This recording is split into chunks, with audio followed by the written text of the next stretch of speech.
Good evening, everyone. How are we? I've come on early because some of you have fallen asleep already. Hey, Mike Blakely's on. G'day, Mike. How are you? Over there in bloody Colorado. Hope you're well, mate. Cade Higgins, you diddly donk. How are you? Hope you're all good. How does a BT and had a drive of a BT? They aren't quick. I don't know, the new one, Jeff, or the old one. Anyway, we'll talk about that a bit later. Can you hear me and see me? Have I got my mute button on, everyone? Everyone's been on since 6 o'clock my time going, Buck, you're supposed to be on at 7. When I put a time up, everyone, it'll be in my time. Real time, Eastern Standard Time, Queensland time. We do not change the time up here. All you bloody Southerners change the time, not us. So I work on Queensland time. So it's most of you will be falling asleep by now down south. Oh, it's 8 o'clock. It's past our bedtime. Good afternoon. Absolutely, it's still afternoon. It's not night time. That's why I do it, Mara. It's bloody loud and clear. Russie, dude. Thanks, mate. The Castle, my God, my eyes need calibrating. The Castle Bravo. Hey, Buck, any thoughts on the 2025? No, but I'm going to drive one, mate. I'm going to go into Far North Queensland Motor Group here. They're GWM now, and I'm going to have a drive of one because I'm interested in taking the hybrid one for a drive. Bradley Howell's on with a blue spanner, everyone. Or a blue... Where's your spanner, Bradley? What's that thing? I don't know what that is. Supposed to be a spanner. It looks like it's a box of something. I don't know what that is. What are you doing, Ray? Timbo, how are you, mate? Buck works on King's time. Yeah, absolutely. No, I'll work on Queensland time, mate. If I ever put a time up, everyone, it'll be Queensland time. That's why you Queenslanders are behind us. No, Phil Taylor. Rafa wants to go. Sorry. You're a little shit. Out you go with Mum. Quick. Out you go. Just looking for him. Yeah, he's there. Although I'll bring Rafa in the aircon, and he's been in here 30 seconds, and he's at the door wanting to go at the Mum. He said, I want to be here with Mum, not with you, listening to your bullshit, Dad. Craig Tompkinson, g'day, mate. Marky Lavelle. John, turn off slow mode. No. I'm not, because people are going to ask questions tonight, John, and I can't keep up if it's people are asking 10 things at once, mate. Like people this way, people can only just put one comment up a minute. And if I'm going to keep up with people's questions tonight, I need slow mode on, mate. It's on for a reason because I can't keep up. If you do a live feed, you just sit here and just watch them go like that and you cannot keep up with them. So you shouldn't have to ask more than one question a minute anyway. Watching the footy. Oh yeah, I don't worry about the pre-season games. Hey, speaking of football, Mike and John, the NFL are bringing a game, the first game of the year, down to Australia. It's going to be in Melbourne of all places. Don't know if I'll get down for that. I might have a look at it, see what time it is. But it's the Los Angeles Rams and my team, the San Francisco 49ers. At the Melbourne Cricket Ground, MCG, we call it, fellas. It's one of our best stadiums. You can fit 100,000 people in there. The MCG, the Melbourne Cricket Ground, and they also play Australian rules football there, and they've had a couple of State of Origin rugby league games. So the LA Rams and the 49ers are playing it's not a warm-up game, it's a proper first game of the season. So, I don't know, I've got to have a chat with Roz. We were talking about doing a 4-day long weekend down to Melbourne and trying all the restaurants out and that, and maybe going to that game. I don't know if Roz will want to go and watch an NFL game, but we'll see. It'll be early next year or late this year. I can't remember. Whenever your season starts. Nathan Schilling's on. Nags, hey, don't ask any questions yet, everyone. I'm going to do the weather forecast. So it's 6:57 p.m. on Saturday, the 7th of February, guys. And it's raining. It was just not right now, but it was pissing down 10 minutes ago. 26 degrees. We had a high of 32 today. Wasn't a bad day, actually, because it's been rainy all day, so the sun hasn't really been out. So it kept it a bit cooler, but still muggy. 32 degrees Celsius, low of 24. So, yeah, not too bad today. The rain keeps it a bit cooler. And 26. Who else we got now? Toronto slacking. He being counting sheep at the moment. It's 3:58 on Saturday morning, this morning, in Toronto, Canada. And it's bloody, my God, clear day. Look at that, everyone. Slacking. Stay in bed, mate. Snuggle up the Julie. Minus 18 Celsius. That is bullshit. They got a high of minus 14 and a low of minus 21. Can you believe that? All us Aussies, that's just, we don't get those types of temperatures. We might get into the minus 3s and 4s down south in winter, but that is bullshit cold. It gets colder, but a minus 21 in Toronto. My goodness. Busselton, Western Australia. It's nearly 5 o'clock in the afternoon over in Busso, where my daughter lives, everyone. And it's beautiful and sunny and 28 degrees. How's that? Beautiful weather. Beautiful over there. Cam and Tiff back home now. They're living in Busselton now, everyone. Probably next door neighbours with Lauren. High of 31 in Busso today and a low of 15. You see their lows get down better. It's nicer at night, isn't it? That's bloody have a fire at night time stuff there. Beautiful. Although I think they're on fire restrictions in West Aussie at the moment. Mike Blakely, up near, not in Denver, but near Denver. It's 2 o'clock in the morning in Denver, 1:59 a.m. this morning. 6 degrees, so still pretty chilly. Not as bad as Canada, Mike. Mike's in the chat room, everyone, over in Colorado. High of 17 and a low of 2. So that's like Tasmania winter. That's like a Tassie winter. It has been colder than that, Mike. Yous were down in the minuses there. It is about a real cold snap across the top of the USA there. So it's 2 o'clock, just hit 2 o'clock in the morning. 1 a.m. in Ensenada, Steve Wilkes, 13 degrees in Mexico, everyone. High of 21, low of 11. Mexico seems to have some nice weather, doesn't it? Portland, Oregon. John, it's 1 o'clock in the morning. I don't know if John got up for a tinkle or whether he hasn't been to bed yet. He got up for a tinkle last week and stayed up.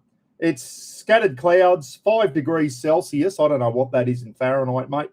High of 11, a low of 6. So pretty chilly, but not ridiculous weather. That's put a jumper on type weather, isn't it? So, yeah. Auckland, over the ditch, it's 10 o'clock at night on Saturday night in Auckland, New Zealand. Overcast, 20 degrees Celsius. High of 25, low 18. Over there with Phil Webber. Melbourne, Victoria. Sunny, well, there you go. The Vicks, it's just going dark in Victoria. And it's 22 and sunny. High of 27, low of 17. Not too bad in Melbourne today. Sydney, sunny and 26 degrees at the moment. High of 33 in Sydney and a low of 24. So beautiful day in Sydney today. 33 is nice. If you don't have the humidity on top, that's a nice day. Launceston. Lukey Reid. Is Lukey in the house? Lukey, it's sunny and cloudy, 21 degrees, high of 31, low of 14. So Tassie got up to 31 today. Wow, good stuff. Make the most of that, Lukey. But it gets down to 14. So you can see the minimum temperatures. As you get further south, it can get hot, but the minimum temperatures go a lot further down. We're well up into the bloody 20s still, even at night time. That's why we sleep with aircon up here. Got to have the aircon on to go to bed some nights.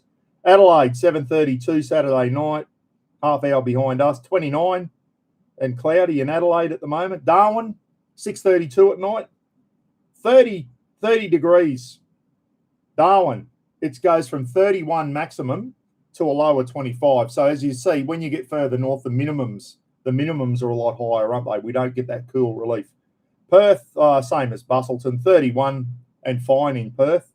Brisbane, 26 in Brizzy. And there's the weather report. How exciting was that?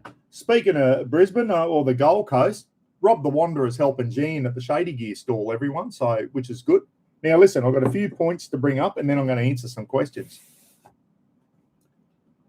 Dave and Lawrence had a photo up at Coonanguba. So, Coonanguba or Coonanguba. It's an Aboriginal name. They were at a place called Coonanguba Camp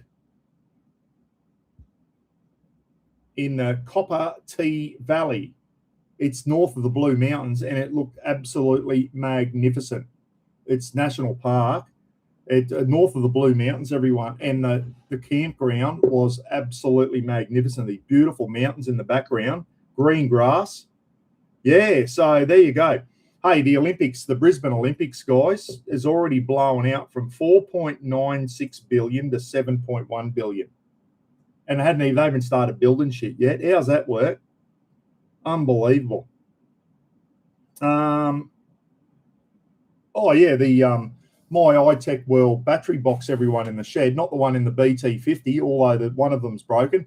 All the Anderson plugs, there's 4 50 amp Andersons one end and the big 175 in the other.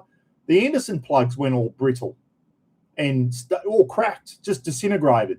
So I went in the other day and I bought into Repco, actually, bought some bloody Anderson plugs and one of the big 175s, pulled the lid off and replaced all the Anderson plugs and everything. Had to do a bit of soldering and all that type of stuff, and it's working as good as gold again. So yeah, it's good to get out in the shed and do a bit of handyman work. I enjoy that. So I've got nothing else to say, everyone. I'm just going to go by the chat room, and that's why I put the slow mode on. So I can go, and I'm just going to do a Rob the Wanderer, and I'm just going to read the 36 in Adelaide. Trouble Solo. G'day, mate. How are you? It's been warm down south. Lukey Reed is in there. Lukey, have you run into Molly Dixon yet? Lukey was waiting. He set up his tent at the Spirit of Tasmania thing in Devonport, waiting for Molly to come off the Spirit of Tassie. Lukey, have you found her yet? He knows a number plate. It's a Queensland number plate, and it's got MD something, Lukey, in it for Molly Dixon. It's been about 3 months since we had rain. Oh, no, what are you drinking? Still off the piss? Yeah, I am. John Tyson, I haven't had a drink since last year, mate. Oh, that's a cup of tea with Manuka honey in it because my bloody throat's getting a bit really sore, everyone. So I've got some Manuka honey in a cup of tea. I'm off the piss, mate, and I am for 6 months. Everyone was thinking I was full of shit. I'm not. I'm not drinking for 6 months, everyone. And I have not had a beer since last year, a drink of alcohol of any sort. So there you go. I think the close I come was we had some rum and raisin ice cream in the freezer, and I finished that off. And that's not real rum anyway. It's probably just rum essence or something in there. So that's as close as alcohol. Yeah. No, not doing it, guys. Not having a drink for 6 months. Yes. Slow mode is international. Yeah, I'm on slow mode, everyone. So if you want to ask a question, get in there. I'm just going to go. Jordan Glennon, Buck, the beer this year will be a filthy VB. No, first beer. No, it won't, mate. No, my first beer is going to be at the Barra Crab on the 10th of July. So I'm not even going to, on the 1st of July, crack a beer. I'm going to wait till I get to the Barra Crab before I have my first drink, everyone. How about that? And I'll have a bloody... Brad Howe reckons, rum and raisin ice cream, you pisshead. Now, I asked, who did I ask? I think it was John. John and Dana were somewhere, and they had an ice cream on one of their clips recently. And I said to John, do you get rum and raisin flavoured ice cream in America? And John hadn't heard of it. John hadn't bloody heard of it. So, yeah, rum and raisin's a beautiful ice cream. That's actually... vanilla and rum and raisin. You said, what are your two favourite ice creams, Buck? It'll be vanilla, just plain vanilla, and rum and raisin. It's really nice. I love rum and raisin ice cream. Very, very nice. Yeah, so there you go. Molly is is lovely Tassie. Speak gooder English, Luke. Molly is lovely Tassie. That is good English. Good English. Lukey, that's Tasmanian for I don't know what. Put that into normal Australian, will you, Lukey? Lukey's talking Taswegian at the moment. No one can understand what he's talking about. Jace Muller has said, I've cut my alcohol consumption to a third of my previous regular intake, and I'm feeling a lot better mentally and physically. Lost 5 kilograms and the fittest I've been in years. So there you go, Jace. There you go, mate. I must admit, do I feel better? I don't think so. I don't think I feel better. My wallet's better, although I've been coughing up bloody. I'll show you that in a minute, Bradley. Yeah. Have I lost any weight? Maybe a kilo, if that. Depends on if I've had a shit or not, everyone, before I get on the scales. But do I feel better? Not really. Is it worrying me? Am I sitting there thinking about having a beer all the time? No, I'm just cracking on with it. I'm doing it standing on my head, everyone. I'm doing it easier than I thought. I thought I might struggle a bit getting off the grog, but I'm not. I'm actually enjoying it. I think I'm sleeping better, everyone, and I'm not getting up the piss at night all the time. Yeah. We better run and hide going on Brisbane weather, Buck. Don't start me on him. Oh, Brett Schakowski's on. G'day, Brett. How are you, mate? Good to see you on. Paulie Martin, where are you at the moment, Paul? I saw you headed inland, mate. Paulie's on a big trip at the moment with Rebecca. We had daytime temps of 47 and overnight of 32 in Majula. Yeah, were you out in there for that, mate?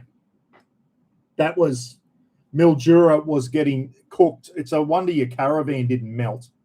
How'd your aircon and everything hold up, mate? Was that you happy with the van?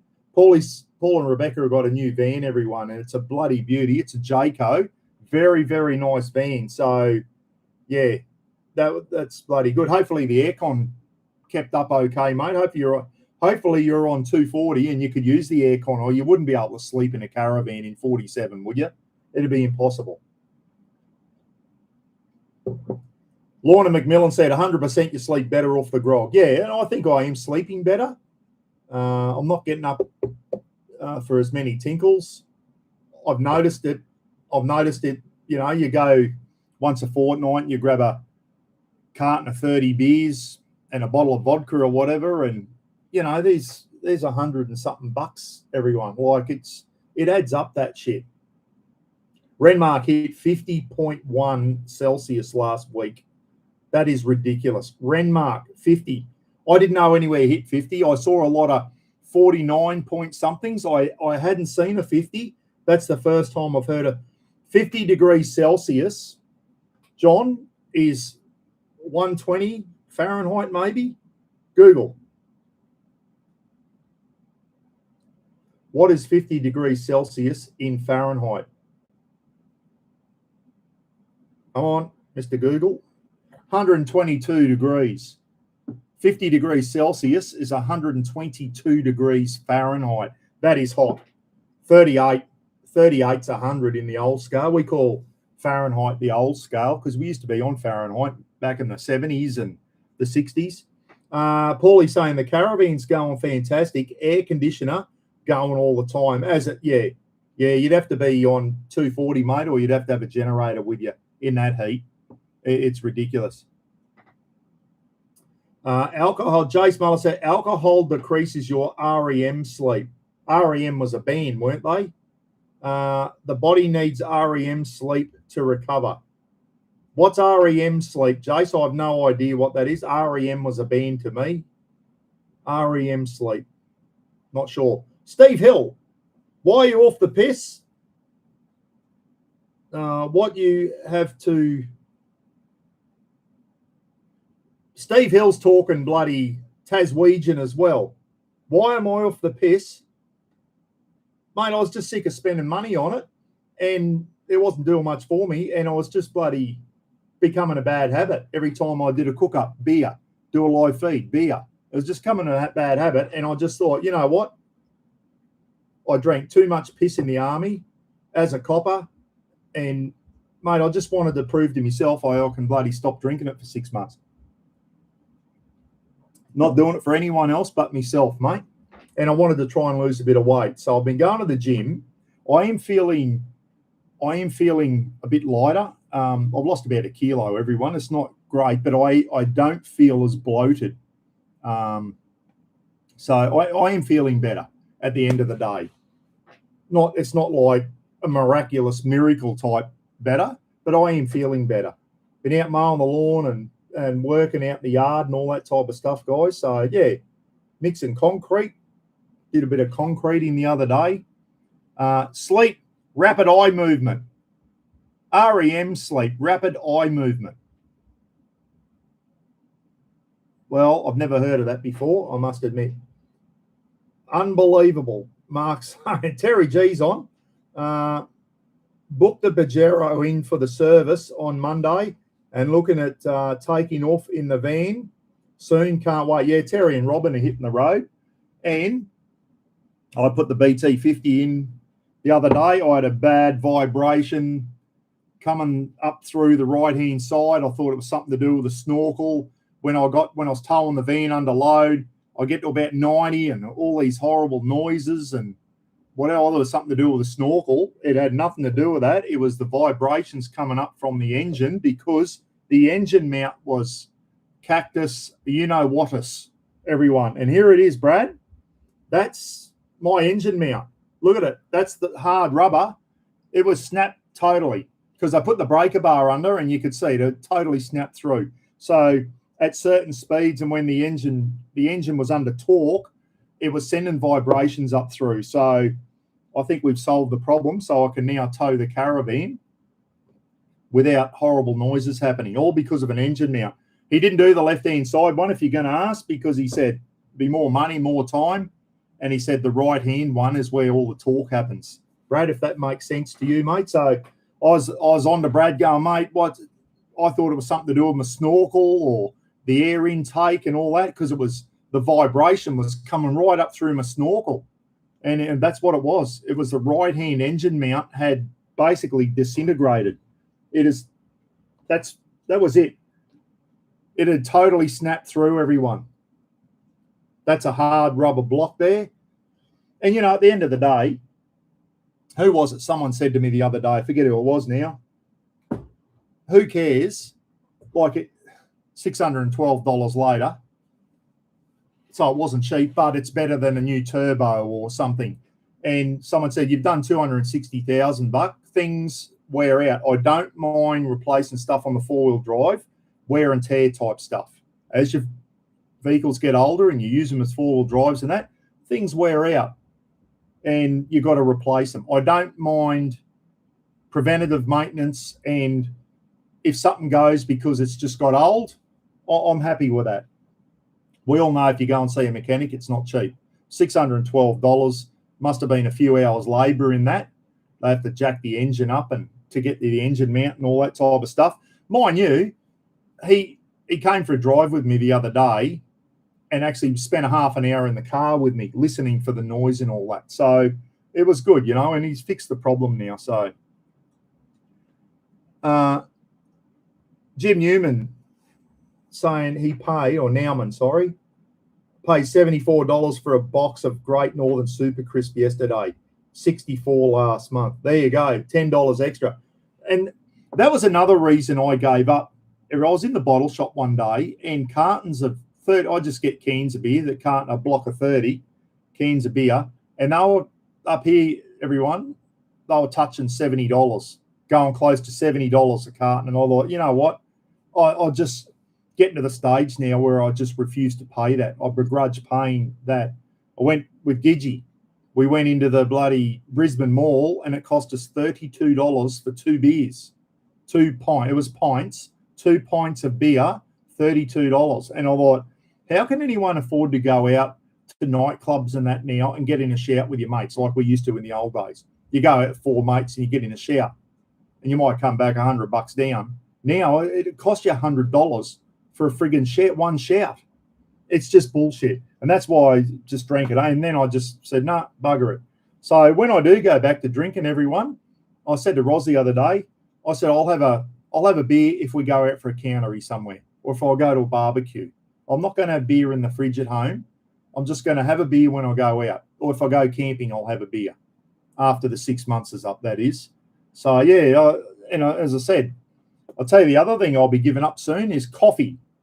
Seen the price of Moccona, 400-gram jar of Moccona, $37.50. Used to be able to get that for $14 a jar a few years ago, and it's up to $37.50. Don't get me started on groceries. That pisses me off, the price of groceries. And the politicians have been trying to address the cost of living and the things they need to address is things we need to pay. Electricity is going up another 25%. Can you believe that shit? How more expensive can electricity get? Electricity, groceries, and fuel. And I said before the election, if I was a politician and I wanted to ease the cost of living, I'd be saying I'm going to target fuel and especially truck companies and stuff like that. Bloody put a subsidy on diesel so the freight and cartage and everything's a lot cheaper for fruit and vegetables and all that type of stuff. Put a subsidy on fuel for everyone, a government subsidy, which Dutton was going to do. And what was the other? Electricity. Come on. All this renewable stuff, it's obviously costing them billions to set it up, and they're passing the cost on to us, everyone. And the cost of electricity isn't going down, it's going up, and it hurts. And we've got solar panels. I got my last electricity bill, and I just went, holy shit. Have a look at that, and we've got solar panels. That's why people can't afford to pay their bills now, and it's not getting any better. They were aware of it. They all know Australians are doing it tough with the cost of living, and it's still going. Did interest rates go up the other day? I think they did. 0.25, 0.25%, didn't they? So if you've got a mortgage, everyone, your interest rates are just going up another quarter because they're spending like drunken sailors and the inflation's got out of control. They tried to blame it on something else, and the head of the Reserve Bank came out and said, no, inflation went through the roof because of the government spending, and it shot them down in flames. So there you go. Rates, yeah, well, there you go. Our rates here, Brett, on the Cassowary Coast, everyone, $4,000 a year. Me and Ross, we pay $4,000 a year rates, $2,500. Very, very expensive here on the Cassowary Coast because we've got a lot of infrastructure, bridges and roads and that, and we haven't got the population to pay for it. So we've got a very small population, but a lot of infrastructure, and our rates are through the roof. Cairns and Townsville and that are way cheaper than what we are here on the Cassowary Coast. I said to them, just join up with Cairns and make our rates cheaper. Become part of the Cairns Regional Council. Things might get done then. Margie the Bell, 25 base points. Yeah, which is 0.25%, 0.25 or whatever. So there you go. When Roz and I, we own the house now, but bloody, we went through 8 interest rate rises or something. Like it was just kept going up. Every time they had a meeting, up another quarter. 8 thing. And we were all right. We didn't have a huge mortgage. These people who have just bought $1 million house in Sydney and they're on the bones of their ass paying off a mortgage, and then it goes up another 0.25%. If you've only got a $50,000 loan, you can probably cop that. But when you've got a $600,000 loan or something, that hurts. That hurts. And if they don't rein their spending in, i.e. given the Taliban Afghanistan another $50 million the other day, $50 million. Since 2022 or something, we've given Afghanistan $310 million. And we were at war with them not long ago. Like, that's our tax money. They're just they're handing it out like drunken sailors. And no one's accountable. No one's accountable for it. And then when it comes out and they go, inflation's through the roof again, Jim Chalmers tries to deflect it. Well, guess what? The Reserve Bank governor leader came out and said, no, it's because the government's spending put it up. Brett Schakowsky, 4,200 where I am yearly. Yeah, well, yous are even worse off than us, mate. Oh, mind you, mate, I get a discount on my rates because of my gold card, Veteran Affairs gold card. So mine probably would be 4,200. I think I'll get a $300 a year discount for being on a gold card, everyone, a Veteran Affairs gold card. So, yeah, Brett, we're about the same, mate. Yeah, Brett's in a small country town in North Queensland as well. Yeah, it's bullshit. Lynn Rogers, our electricity bill per quarter is $1,500. I don't know. I looked into about. I know I've got battery in the shed, everyone, but that's more for emergencies and that. I'm thinking now there's a government subsidy to get one of those big batteries in the shed, and I might do that soon. We're getting some Besser bricks put in. We got wooden slats. Anyway, they're starting to rot out and that. We're going to get it filled in with brick and 2 big windows. Might be able to get a battery put in against the brick wall maybe. And it might be worth now with the electricity going up another 25%, and with the government subsidies on batteries, it might be worth looking at a battery now. It wasn't years ago. It might be worth revisit. Has anyone? I know Brad Howell has. I must bring you up, and Brad's just got solar and one of those big batteries put in his house. Worth our rates in Maitland are $2,900 a year in a city. Yeah, and ours are $4,000 here, Brad. It's because you've got a lot of people there, mate. We don't have the people here, and our rates are higher. The old country people getting screwed over again because we live in small towns. Not our fault. Gold battery, definitely worth it. There you go. I'll give you a ring, Brad, and get some figures on that. Has anyone else got a battery? Now, you know I've got batteries out in the shed, everyone, but that's not to power my house 24/7. That's for emergencies, okay? And I could still use that in emergencies. That's there just in case. But for day-to-day use, me and Roz, there was an ad on Mission Solar today, Mission Beach Solar. He's advertising. He said there's government subsidies but some of those batteries were bursting into flames a while ago. Remember that? There was a big recall on those. People's houses were burning down. That's another thing I'm worried about. Speaking of burning down, Justin Dillon said all the Victoria fire is at a King store at the moment. One of the King stores has gone up in the blaze. So speaking of Kings, who's got one of the lights? I've had so many messages since I did the light. That went on yesterday afternoon, my King's light, the tripod light. The amount of people, I should be on commission from King's, everyone. The amount of people are going to King's stores to buy those lights now because they've seen me clip. And Buck, I got two for 99 like you did. And they were on special again. Yeah, so there you go. They're a good light, aren't they? I'm looking forward to going camping and putting them to the test. And I've had a few people contact me and go, Buck, I've had one for a couple of years. They're bloody brilliant lights. They're the best light on the market. So there you go. There you go. Someone said one thing that would have been better on those is when you turn them on, instead of all 3 of the lights coming on, you should have a button so you can just go 1, 2, or 3. You might only need just one of them going. That would be an even better. Oh, there you go. James Generic just got 2 for 119, which is pretty good. I got 2 for 99. But still, 2 for 119, mate, $60 each. Very, very good. Yeah, so they're worth getting, everyone. Longevity and all that. Someone said, Buck, we use ours on low mode when we're out camping. We get 3 nights out of it on low mode.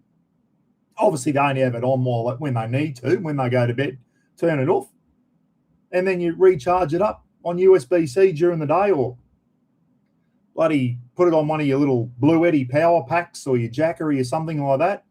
Have that charging up by solar, and it's charge everything off solar. Mark, I showed you the light Jamie showed me at Wash Pools near Scone. Oh, I'm having trouble reading tonight. My eyes are going blurry, everyone. I should put my goggles on. That bloody writing's a bit too small for me. I've got to squint to see it. Maybe I'll put my goggles on. I haven't worn these for a while.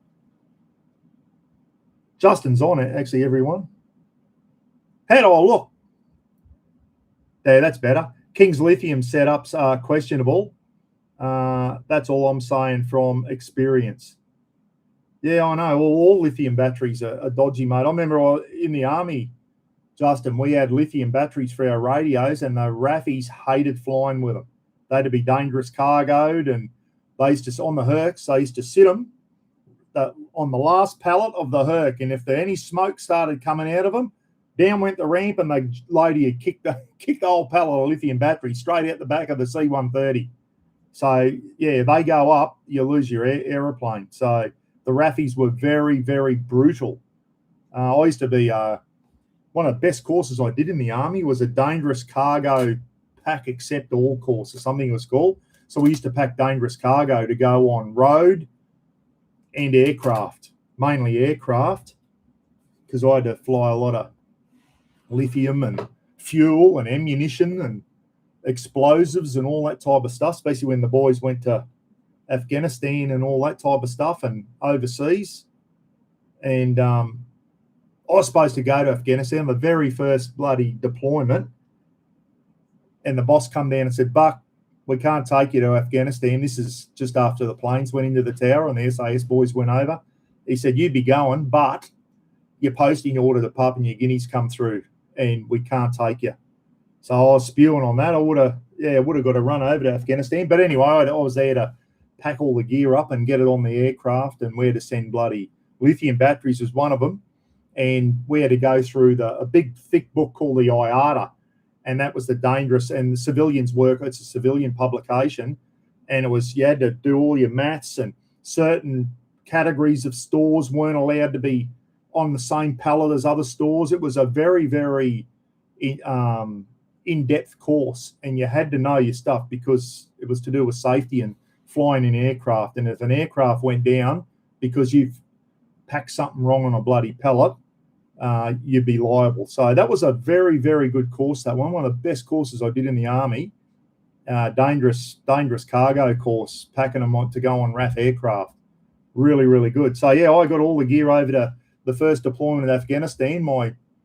All the signals boys went over, and I had to get all their equipment on the pallets and dangerous cargo up, everything, and all that type of stuff, ammunition, and, yeah, it was good. So I was very, very busy for a couple of weeks getting the boys ready to go. Would have been better if I was going myself, but I missed out because my posting order to New Guinea had come through. Buck looking like Raimondo with those glasses on. Yeah, I don't wear them often, but I just found that I don't normally wear glasses, everyone. I think it's just because the light in this room is shite.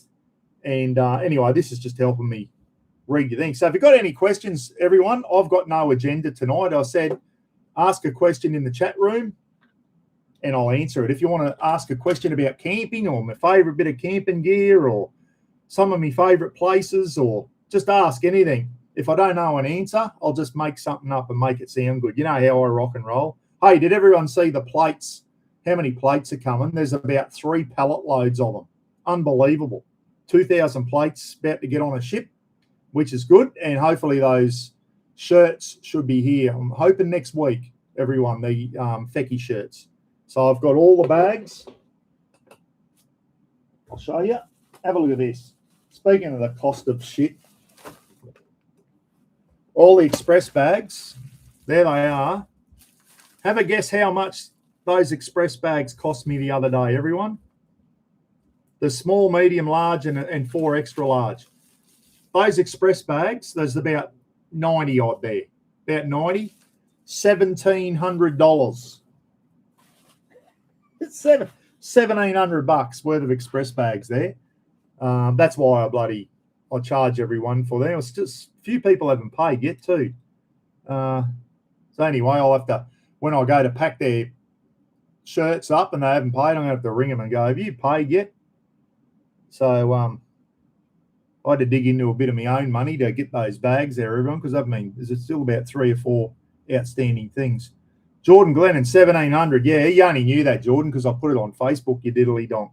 Steve and Lou, what do you think about the fishing ban in WA? Yeah, I haven't been really following it. I knew there was one on, mate. I knew there was one on. And the other day, I think 2027, they're going to stop bloody netting the pros, netting rivers in Queensland. I'm all for that.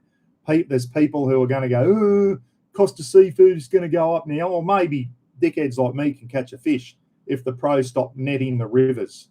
We're in the tinny one day, at the mouth of the Johnston River, getting nothing, me and Roz. And I looked up, and oh, mate, there's a pro that nets the river here. He's pulling in, all you can see is big silver things. I said to Roz, have a look at that. That's why we can't catch anything, because he's got them all in his net. So the sooner they piss off netting, the better. And apparently trawlers aren't allowed in Albatross Bay up in Weipa. And that's why Weipa fishes so well, because the trawlers aren't allowed in there to rape the oceans and all that type of stuff. So, yeah, I know. Same as Spanish mackerel over here, mate. You're only allowed to catch one Spanish mackerel, one per person or two per boat. I think it might have gone up to 3 per boat now. But, yeah, they reckon Spanish mackerel stocks were starting to struggle, so they cut down on that. So, yeah, West Aussie's having some fishing beans as well. Duck. What's that mean, big fella? Duck. What's the next cook-up? I'll tell you what it's going to be. Wixie, a spatchcock chicken. Now, don't get excited over that name, everyone. I'm going to do a spatchcock chicken, and it's going to be a Nando's one, like you get at a Nando's shop. So I'm going to do that soon. My next clip, I'm going to start on that tomorrow, and that is going to be, I've done 2 so far this year. I did the awning on the camper trailer. That's going really good, 6.3 thousand views. Everyone, isn't it funny, you just put a King's awning on a bloody camper trailer, and everyone seems interested in it. It's funny, like I find using Kings, there's a lot of people out there, people rubbish Kings, but when you do a review or mention Kings, people get excited over it because the majority of people out there can friggin' afford it. I had a dickhead on the other day going, remember when you were just promoting Aussie made and all that? Yeah, years ago I did. But if anyone can go out and show me a light like that King's tripod light, an Australian made one for less than $1,000. Now I'll put it out there. Is there an Australian made tripod light similar to that? I very much doubt it. Can you buy? Yeah, you can buy Australian made 270-degree awnings, but you'll pay $1,000, $1,500, $2,000 for them. I'm not paying $2,000 for an Australian made 270 awning, and the awning costs more than the caravan. That's not happening, everyone. I've turned around a bit now. I've just got so disgruntled with this country now and the way it's going and the way we get ripped off all the time. And I'm a big one. I still try to support Aussie farmers when I go to, if I go to the supermarkets, everyone, and I'll go, these beans are from Chile or they're from Australia, I'll get the Aussie ones every time. I still try and support our farmers that way. When I go to the supermarket, if I've got time, I'll try and read. And if it's tin tomatoes, I'll try and get the Aussie ones. I still try and support Australian made, but I'm not gonna put myself out of pocket just to support Australian made when I can get something from King's at a fifth of the price. A lot of the stuff that you get at King's, you can't get Australian made anyway, can you? Let's face it. You go into Bunnings, and people go, go into Bunnings, super cheap, Anaconda, anywhere, and take all the Chinese-made stuff off the shelves and walk in, and you'd just be looking at, you won't be looking at anything because even the shelves are probably from China. That's how bad it is now. Well, it's the way it is. And, good on you if you can support Aussie made. It's fantastic. But I just can't justify paying $2,000 for an awning when I can get one for $370, everyone. That still does the job for me. So, yeah, a couple of that bloody previous mob I used to be in with, they still troll me. Oh, bloody, I paid for a super peg awning in full, and they had 5 months to send it to me. Never answered my calls and emails. Terrible service. There you go, James. And I had a super peg awning on the drifter camper trailer, and the bloody zip was rat shit on it, and the awning was that friggin' tight to get in the bag. That's why the zip broke, and that was Australian made. Yeah, it was a good awning, but you know, for a little filthy garden trailer, I just want a bit of shade when I'm out camping, doing that type of camping with a gazebo on that. That King's awning is all I need, everyone. That's why people buy that stuff. And a lot of people said on the clip, it's not a bad awning for the price. For $370 Australian, it's not a bad awning, and it is. It's pretty bloody good. I'm looking at Justin Dillon saying, I'm looking at the King's 180 awning. Why would you go to ARB? That isn't it? Yeah, I know. A lot of the stuff ARB, and this is what pisses me off. Here's another thing that pisses Buck off. People that do go to China and get their stuff made in China, but charge friggin' big Aussie dollars for it. And there's a camping company out there, and I'm not going to mention them, used to be all Aussie made, and then he went to China, and when the stuff came in, the prices were like, you know, you're price gouging, mate. When you see the same item on Alibaba, and you could see how much he bought them for, and he was just price gouging. There was a company there the other day, and Sean Whale from Four Wheel Drive Action, or Four Wheel Drive 24/7, is promoting. He's obviously getting paid to promote it. He doesn't promote anything unless he gets paid, that bloke. So he's promoting this little barbecue, everyone. Little portable barbecue that runs on gas, little green propane, and they fold, the wings fold out, and it looks similar to a little baby barbecue without a hood. And I thought, that's not a bad little compact barbecue to take out camping. And then I looked it up, $499. And I thought, you're kidding. You can buy a baby barbecue with the hood, one you can do pizza, proper baby Weber barbecue for $360-something. And this pissy little thing that was nowhere near as good as a Weber was $499. And it would have been straight off Alibaba, imported 300 or 500 of them, probably buy them for $100 and sell them for $500. That's the type of shit that pisses me off. And that's why I keep banging on about Kings, everyone. We know all their stuff comes out of China. The quality's getting better, but they charge realistic prices that the average Joe can. And you know what? Kings are responsible for getting a lot of families out camping, because if everyone had to rely on buying Darshi and Oztent and all the other big name stuff on the block, how can you afford that? See people coming out of Kings with a Big Daddy deluxe swag and 3 little single ones for his sons on a big trolley. You can't go into Dart and buy a double Darshi and 3 single Darshi swags, but Kings allow Dad to take his 3 sons out camping at a realistic price. So there you go. The Wanderer's on. How'd you go today, Rob, with Jean? Rob was helping Jean at Shady Gear at the Carrara Stadium, or somewhere in down near the Gold Coast. There's another caravan thing on, and Rob's helping Jean out. It's always good for Jean to have an extra set of hands. She was down in Newcastle recently. Greggy Campbell was helping Jean out, and now Rob the Wanderer is helping her. Good to see Jean getting some really good support from throughout the community, because it's a big setting up and pulling down and just having that extra set of hands. Jean will be selling stuff, and she'll go, Buck, can you go and grab me a 4 metre and a 7.5 bead, and you run in, and it just allows Jean to be with the customers more if she's got, rather than her going into the van to grab the stuff. It's just good for her to have a second set of hands, especially pull up and all that type of stuff. Jennifer G's on. G'day, Jennifer. How are you? Hope you're well. Hey, Jennifer, can I let people, without going too deep into it, what you sent me an email the other day. If you don't want me to, just say, mate, I won't say anything unless you give me the okay. But it's disgusting. It's absolutely disgusting, everyone. Absolutely disgusting. You just shake your head and go, there's got to be a better way, surely. Anyway, I don't want to say anything. I'm talking about someone's personal life, everyone. It's bloody not good.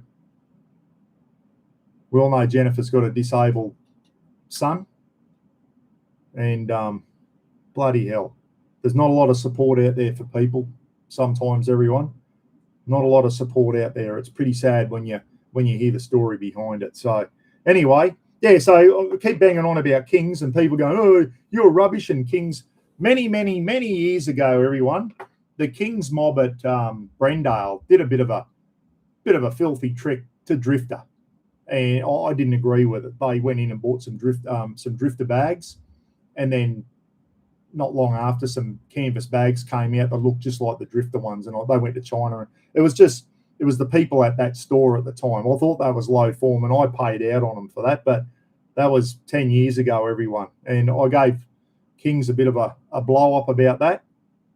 But now I go in there now, and I was going into King stores 10 years ago, everyone, and I'll tell you now, you walk into one now, they got some good gear in there and at a decent price. It's not Darshi quality, but Darshi's all made in China, everyone. Like, where do you draw the line? It's all made in China, a lot of this stuff. ARB get a lot of their stuff made in China, ARB awnings and all that. They're not made in Australia, but they charge Australian prices for it.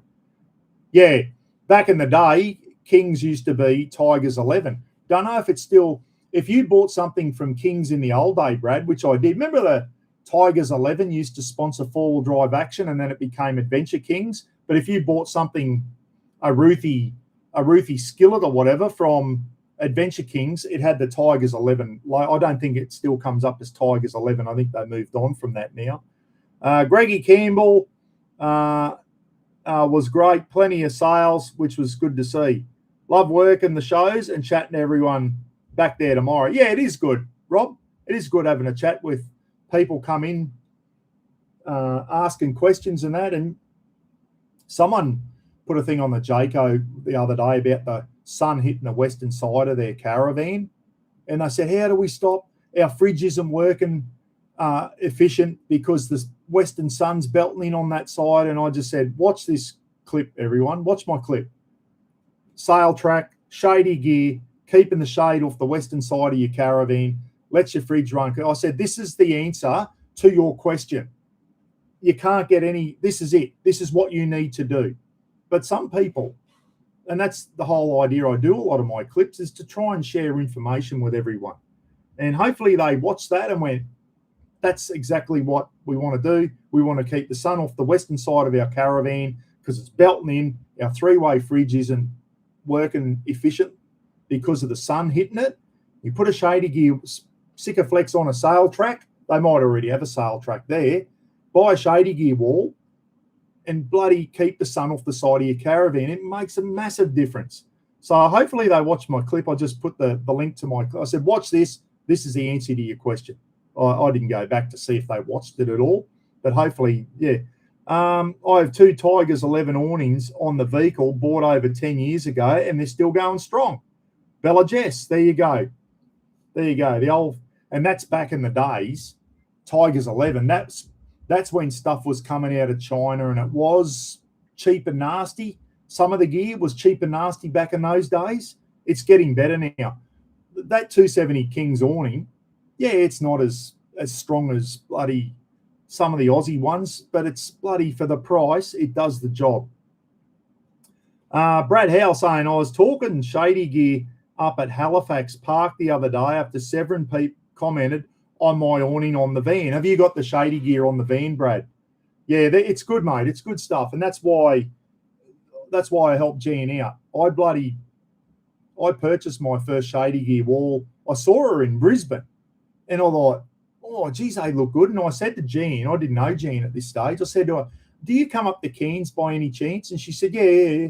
So anyway, the next year, here she is at the Cairns show. And I went into Jan and said, I spoke to you in Brisbane. I want to grab one of these walls. And they're bloody good. They're light. They work. I use them around the house here, everyone. I use them to keep sun off the caravan. Where I put the caravan into its cubby house, the morning sun belts in on the van. I just put a shady gear wall down there. Keeps the sun off the van. They're incredible. You want to keep the sun off the western side of your house. Those shady gear walls, they're the way to go. They really are. So as Brad's brother has got those as well. Shady gear looks like a great option. I haven't seen any similar products here in the US. John, you need to measure up, mate. I might have to send something over to you. John's got a 270 awning. Have you got the Velcro on the inside of your awning, John? When you take your awning out, have you got Velcro there? If you have, the Shady Gear wall will be perfect for you, mate. I don't know what it's like in Oregon, mate. I'm sure if you go camping in summer in bloody Ohio, or not Ohio, what's the Nevada or somewhere like that, I'm sure it gets bloody hot and you got the sun belting in. They make a huge difference. A huge difference for keeping the sun off you. Up here in Australia, mate, if you want to go camping in summer up here, you've got to have shade or you'll die. So yeah, I rate it. It's very, very good. But how good is it, Rob? Those when you're helping Jan out at the 4-wheel drive shows, mate, it's bloody good fun. And if anyone's there and you're into your camping and all that, and if you ever want to help Jan out, you just send her a bloody email, info@shadygear.com.au, and say, Jan, if you're going to be down in Melbourne or whatever show, there's a caravan show. If you're going to be here and you need an extra set of hands, just if you love your camping, you love talking to people, just be there to help Jan. Bloody Jan might go, can you grab me a 4-meter wall out of the thing? That way she can stay talking to the customers and all that type of stuff. So I'm sure there's people in here. Yeah, I know, bloody Greggy Campbell does it quite often now down in New South Wales. If Jan goes down there, Greg always helps out. And now Rob the Wanderer's doing it down there. Rob Richmond, Snorky's helped Jan out as well and really enjoyed it as well. So it's good to see the community getting in and helping Jan. I'm going to be at the, I think, Townsville, possibly Mackay show this year, everyone. Me and Roz might have to plan a bloody holiday or something. So speaking of Roz, if you're watching, Roz, we've got to plan our Melbourne trip. Fly down to Melbourne and do our Melbourne trip and we'll see if we can do it when the LA Rams are playing the San Francisco 49ers and go and watch an NFL game at the MCG. It's not every day you get to watch a game of gridiron. I'll probably fall asleep watching it, 3 hours. But, yeah, no, it'd be good to watch one of those games in real life. And it's not a warm-up game. It's a proper – oh, it's in January, Justin's saying. January coming to Melbourne. There you go. Might be worth looking into that. Don't know how much the tickets are going to be. But go and watch an American gridiron game here in Australia between two of the big teams. The two, well, one of them's my team. I follow the San Francisco 49ers and the LA Rams, who are part of the NFC West team. All the divisions in there, and they're part. There's Seattle Seahawks, which close to John. Seattle Seahawks, San Francisco 49ers, LA Rams, and there's someone else. Oh, no, there's someone else in the NFC West team. So it'd be the two of the NFC West teams coming over, the Rams and the 49ers. Go the Niners. It'd be good. Anyone got any questions, guys? Because I've got nothing else to talk about at the moment because I didn't write anything down. Tell you what I did do. Speaking of cook-ups, I cooked kebabs tonight, and I saw it on Facebook last night on one of the cooking shorts, and I'm going to give that a go. And basically what you do is get beef mince, lamb mince, put some herbs and spices and that in it, put it between baking paper or parchment's paper or something, John and Mike, you roll it out with a rolling pin.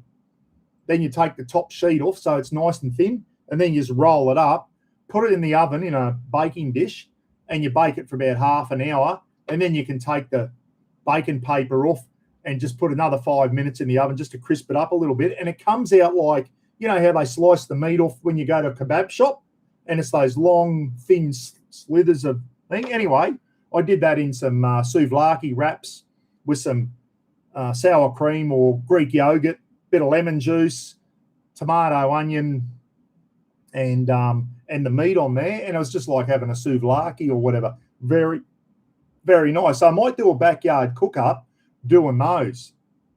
And rather than putting all the different herbs and spices, there's harissa Mediterranean spice mix, just beef mince, lamb mince, and a bit of that Mediterranean bloody Middle Eastern spice in it. Mix it up, put it between, roll it out with a rolling pin so it's nice and fine. Roll it up in your baking paper, half an hour in the oven. I'll do that in the camp oven over charcoal, and then I can make some. So that'll be a good backyard cook-up, I think, to do that one. Yeah, not too bad at all. I can, Debbie Mawert saying, I can go and watch the gridiron game and Roz can hit the shops. Tell you where we will be hitting, Lygon Street. That's the big street in Melbourne that all the different restaurants are on. Like just any cuisine, that's a big word for me. Any cuisine you can think of, Middle Eastern, Thai, like just any restaurant you can think of from around the world, Lygon Street in Melbourne will have it. So if you feel like Thai or Chinese or Indian or bloody Tibetan or whatever, you can find a restaurant in Melbourne. Melbourne, I keep knocking Melbourne, but when it comes to sport and restaurants and all that type of stuff, Melbourne's up there. It really is. I've been to Lygon Street before. Been to Melbourne a few times, everyone. I used to live in Melbourne at the School of Signals out at Watsonia. Any of you bloody Victorians on? Well, the School of Signals, when I got out of basic training and went to do my initial employment training, School of Signals is at Watsonia in Melbourne. So I spent about 8 months in Melbourne. We used to go in on the train and watch a movie because I come from country towns, never been to picture theatres and all that before, not big fancy cinemas. And so I used to go into Melbourne and go to McDonald's. That was a big thing for me. I'd never seen a McDonald's. Got to Melbourne, I'll have a Big Mac. And yeah, it was totally different to my type of lifestyle, being brought up as a young kid. And then I joined the army, 17-year-old, go and then end up in Melbourne, a Queensland country kid. And it was like a real eye-opener being in Melbourne, seeing all the restaurants and the souvlaki bars and, all that type of stuff. Never went to the MCG when I was there, but I have been to the MCG to watch the Wallabies and the All Blacks play once. About 100,000 people there. That was a good night. What do Tibetan people eat? Yaks, mate. Phil, they eat yaks with the fur off. Tibetan people eat yaks. A yak sandwich or a yak stew. So where are you? Are you out at the mine still or are you home at the moment? I'm still waiting for the invite to go fishing. Well, I knew it's been bloody shit weather, hasn't it? It's been bucketing down in Townsville too. Spoke to Mum the other day, me and Phil, and she said Townsville's been pissing down. So want to get out with Phil's boat because we want to put his new lead-time battery to the test and the DC charger and all that type of stuff and do a film clip up on Phil's boat. So we're just waiting for the good weather and waiting for Phil. It's good weather when he's working, and when he's doing his week at home, that's when the cyclones hit. Mike Blakely, Phil saying Tibetan people eat Tibetan food. What would Tibetan people? Well, that's near China, isn't it? Mongolia and all that. Tibet, India, and bloody, I don't know. What do they eat over there? Who knows? How's the solar going?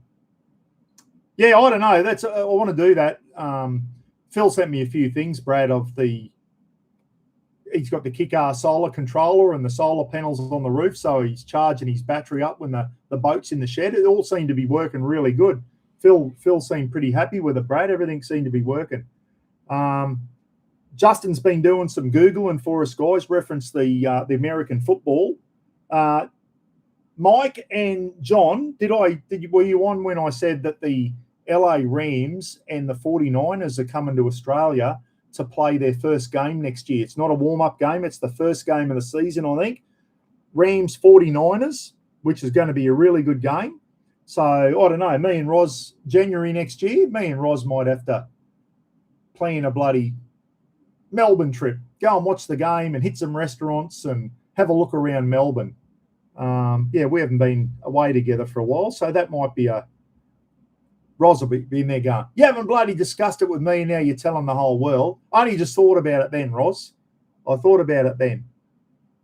So I was thinking of Nutty, my nephew, he'd like to go and watch it too, but he's hopeless, that bloke. He was supposed to come to the AC/DC concert, went and got 4 tickets, and then goes, I'm working on those dates after he bought the tickets. What a diddly-donk. So I'm not relying on him. I'm sure Roz wouldn't mind going and watching a game. Go to the MCG, just the experience of going to the MCG would be fantastic. NFL September. No, Justin reckons it's on January, mate. I don't know. We'll find out anyway. Roz is going to knock me out. Yes, again, Bradley, again. Camp and Oz. G'day, Dave. I got a question. What job do you want to have as an adult when you were a child?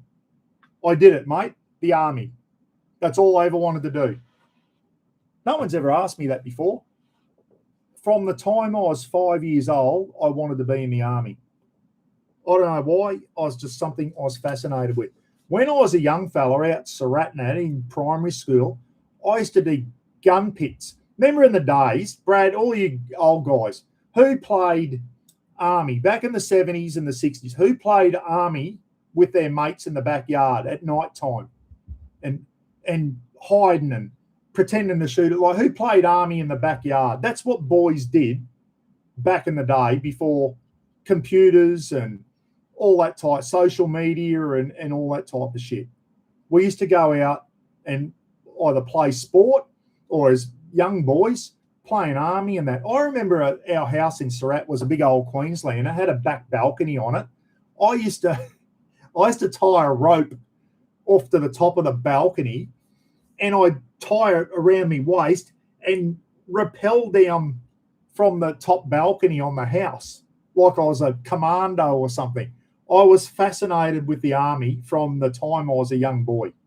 And I used to dig gun pits in my backyard for when the boys come over to play army and you'd be using a stick as a gun or whatever.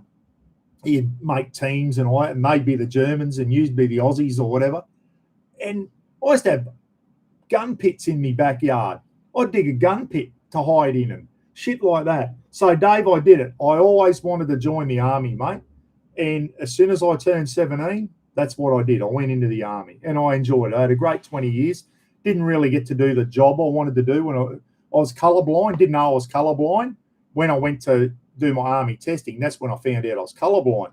And I was very, very restricted with what I could do in the army. But I still had a great 20 years, mate. So I did it, mate. I did it. I wanted to be a soldier, and I was. And I did 20 years of it. And every time I get out of bed in the morning, it reminds me that I was in the army because my back's rooted. Mike Blakely and John are probably the same. Anyone who's done time in the military and part of that was coming out with a crook back, especially as you get older. So I did it, Dave. Good question, mate. But I wanted to be in the army. I was fascinated with war movies as a kid. Still am. When I sit here on this computer during the day, you know what I've been watching for the last couple of weeks? Old black and white World War II movies. A lot of movies I've never seen before. Like, I thought I'd seen them all. There's still YouTube. I've got some good old bloody World War II movies on there. Some are in black and white. Like, what was the other one the other day? Oh, about PT boat, torpedo boats and all that. That was a beauty. That's what President Kennedy was. He was the captain on a torpedo boat and over near the Philippines and that, President Kennedy. So I nearly had the name of that movie then. Anyway, I love war movies, still do. I don't like war, don't get me wrong. I wasn't one of these blokes who want to go into combat and all that type of stuff, but I was always fascinated with the army. And as a kid, I was just fascinated, and I read the Commando and Battle war comics as a kid. I was just obsessed. If Dad was sitting beside me now, he'd be shaking his head going, yeah, he was obsessed with anything to do with the army as a kid. And as soon as I hit 17, or when I was 16, I was into the bloody Defence Force careers advisor. Defence Force recruiting at Watkins Place in Brisbane. And I was doing my testing as a 16-year-old, and I think I was about 17 and 1 month old when I hit Kapuka, when I hit basic training. I was still bloody green behind the gills, everyone. McHale's Navy. How good was that? And you know what else I've been watching, John? And it was a good old comedy. Gomer Pyle, USMC. You know the shorts come up on YouTube? Well, there's a Gomer Pyle series out at the moment, and there's a lot of Americans on there going, like just thinking it was a comedy show. It was a comedy show. But he's bloody, that was a good, funny, back in the days, back in the 60s when they used to make good TV shows and they were funny and they were lighthearted. And Gomer Pyle at Jim Neighbours, I'm watching, like I watched it as a kid and now I'm watching all the little shorts and that come out. The people who made these shows were bloody, they had some good imagination and that. Like all the old 60 shows, Lost in Space, you know, they're going into the 70s, those pommy comedies, Dad's Army at 8.5 Hot Mum and all those things. It's just TV doesn't have stuff like that anymore. Hogan's Heroes, F Troop, like those old shows. PT 109, Mike, that's it. Yeah, he was the captain on a PT 109 boat and he got sunk too, didn't he? Kennedy's boat got sunk from memory. Yeah, so an American president that bloody did his bit for the country, unlike the big orange fella now that dodged the draft 5 times. Kennedy actually fought in World War II, everyone. Wasn't Ronald Reagan no, I'm not thinking. John McCain, who was the he went for president, John McCain. He was a prisoner of war during the Vietnam War, got shot down, he was a pilot, got shot down. So the Americans have, Jim Neighbours was a very, very good singer, Mr. Bullitt. Yes. Jim Neighbours was an opera singer. Gomer Pyle, he puts on that, like I've seen some interviews of Jim Neighbours and his voice does sound like that, but the Gomer Pyle voice is put on a bit, but he was a world-class opera singer, Jim Neighbours. Very, very, very good. And that bloody Gomer Pyle, USMC, is funny. And whoever played the Sergeant Carter, that was, he was good. The bloke who played that part, I don't know what his real name is, he was funny. And he played a very, very, very good part. And Gomer Pyle used to drive him up the wall. But it was a good, funny comedy show. And I don't know, there's bloody people on there the other night going, like just picking the shit out of the, like, that doesn't happen in the Marines. There's a fella saying, guys, it's a comedy show. It's not real life, okay? It's not a movie and they're trying to replicate exactly what the Marine Corps was like. It was a bloody comedy show centered around Gomer Pyle being a United States Marine recruit. And he was an absolute cluster. Anyone see the movie Full Metal Jacket? And the big fat fella, Leonard Lawrence in that. Lee Ermey, who was a proper US Marine, he was a staff sergeant in Vietnam in real life. He played the drill sergeant, and bloody one of the best movies ever. And he called Leonard Lawrence Private Pyle after, because he was a cluster F. You know what I'm going to say there? An absolute cluster. He called him Private Pyle in that movie after Gomer Pyle, because Gomer Pyle was bloody hopeless at everything. But he used to drive the Sergeant Carter up the wall. It was a good show. It was a good show. If you just treat it as a comedy, it was a very, very good show. Mine is 17. Brad's answering someone's question here. Mine's 17.5 kilowatts. I only get 0.4 cents per kilowatt hour, and I put to the grid and end up in credit each month. That's what you want, Brad? As long as you're not paying the bastards, eh? Yeah, so me and Roz might look into that. Might ring up Mission Solar, get him to come, because we've already got the solar panels on the roof. We've got a 6.6 kilowatt solar panels on the roof and a 5 kilowatt inverter, Fronius inverter.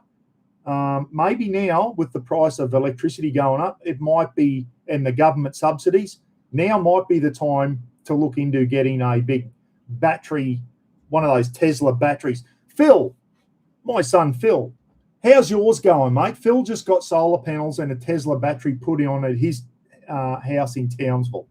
How's your solar going, Phil? Are you happy with it?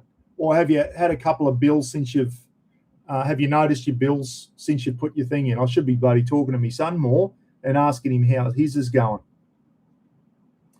Ali Ermey was the best depiction of a Marine ever. Yeah, if you think of United States Marine Corps, you think of Ali Ermey. Unbelievable. Like, he was a proper Marine in Vietnam, everyone. And he did a lot of movies, Siege at Base Gloria, Full Metal Jacket. What was the one he did? Mail Call. I used to love Ali Ermey on Mail Call. That was a good show too. Mike and John, did you ever watch that? Ali Ermey. It was a bit of a light-hearted show that he did on TV, and it was called Mail Call. And he used to talk about different weapons and World War II weapons and comparing the German MP40 to the Thompson submachine gun, and Ali Ermey would shoot both, and he'd always go with the American one. He was so biased, but that was called Mail Call, and that was a good show from memory. I watched a few of that. That is available on YouTube. If you put in Ali Ermey or just Lee Ermey Mail Call, I think it was called Mail Call, you'll see that on YouTube, everyone. If you're into weapons and all that type of stuff, if they're allowed to have that on bloody YouTube anymore, I do not know. Hello, was Timmy Ryan. Yeah, that was a funny show too. Hello. That was a pommy one. There were some good comedies back then, wasn't there? Faulty Towers, Blackadder and all those. Just, yeah. Hello was funny. It Ain't Half Hot, Mum. What was the Frank Spencer one? Some Mothers Do Have 'Em. That was silly. Now, if you look back now, you probably know, that's bloody ridiculous. But back in those days, it was funny. Frank Spencer was another cluster. Everything went wrong. Everything he touched just turned to shit, and it was a great comedy show. And he did a lot of his own stunts, Michael Crawford. Speaking of actors, he was another opera singer, Michael Crawford, who played Frank Spencer out of Some Mothers Do Have 'Em, was a world-class opera singer, same as Jim Nabors, only he was a British guy. Yeah, look up Michael Crawford is his real name. Frank Spencer. Betty, remember he used to say that. And, yeah, he was a world-class singer as well. Yeah, Frank Spencer made a Mozza singing. Yes, he did. John? And Michael Crawford's his real name, and he was world-class. Yeah, It Ain't Half Hot, Mum. Was great. I always send that to Slacken because I don't think Slacken got that up in Canada. Mike and John, there was a show called It Ain't Half Hot, Mum, and it was about a British artillery unit in Burma or India during World War II. And the sergeant major was an artillery sergeant major, angry, just like a typical British sergeant major. Scary, angry man. And he was in charge of a bunch of bloody artillery guys that used to go around dressing up as women and that and doing concerts for the troops to keep the troops entertained during the war. And the sergeant major wanted to be in combat, but he was put in charge of these bloody blokes. And he used to call them a bunch of puffs because they used to wear girls' dresses and all that type of stuff. One of the best comedies ever. It Ain't Half Hot, Mum. It was bloody good. Kingswood Country was funny in the day. I don't think a lot of people, Craig, it wouldn't get on TV now. There's too many racist things in there that people would, people would cringe at that now. Back in the 70s, you could get away with that, like Neville the Garden Aboriginal gnome and some of the, calling his son-in-law was a Greek and he could bloody wog and all that type of stuff. Back in those days, it was funny. Nowadays, people frown on that shit, and you can't say that type of stuff anymore. That'd go down as a racist thing now. Same as It Ain't Half Hot, Mum. Him referring to those soldiers as a bunch of puffs. And I've never seen such puffery in all my life. People would take offence to that now. The LBGQ ABC crew would take great offence to that. Someone calling someone a puff. Like it was comedy back in those days, and it was bloody funny. But people would frown on that now, and a lot of these old shows wouldn't get up and running now. They wouldn't get on TV because we've become so bloody touchy-feely and thin-skinned now. No one can take a joke, but they were good shows, weren't they? They were good shows. Oh, Hogan's Heroes was one of my favourites. Schultzy and whatever. Hogan's Heroes was a great show. I Dream of Jeannie. Bewitched. What's some other ones? Lost in Space. All of them. Well, I've done a bloody whole show one night, didn't I, talking about some of the old 60 shows. It was really, really good. And Get Smart, Maxwell Smart. Shows like that used to make you laugh. They didn't take their things too serious. They the world used to have a laugh back in those days. Now, every time you turn the TV on, it's all doom and gloom. Back in those days, you turn on and there was always a good comedy on, and you'd sit down, mum and dad and the family, you'd sit down around the TV and watch a good comedy and all have a laugh together. Who does that anymore? No one does it anymore. Getting off track. Righto, what am I supposed to be talking about, John? What am I supposed to be talking about? I'm not really talking about anything tonight. How's retirement treating me? Good, mate. I've been retired for 4 years now. Ross, loving it, mate. I don't miss. I was in some shitty jobs, as you know, mate. I don't miss it at all. I enjoy retirement. I bloody love it. It's good. It's good when you wake up and you go, I don't have to go to work. I don't have to go into the prison and do a 12-hour shift and put up with arseholes all day. Like, it's good, mate. It's good. And I was turned into a very, very horrible, just hated the world. 4 years ago, I was seeing a psych about me anger problems. I couldn't control my anger. And it was that friggin' job I was in. It was a lot to do with it. When I left that, it was like I was a new man. So, yeah.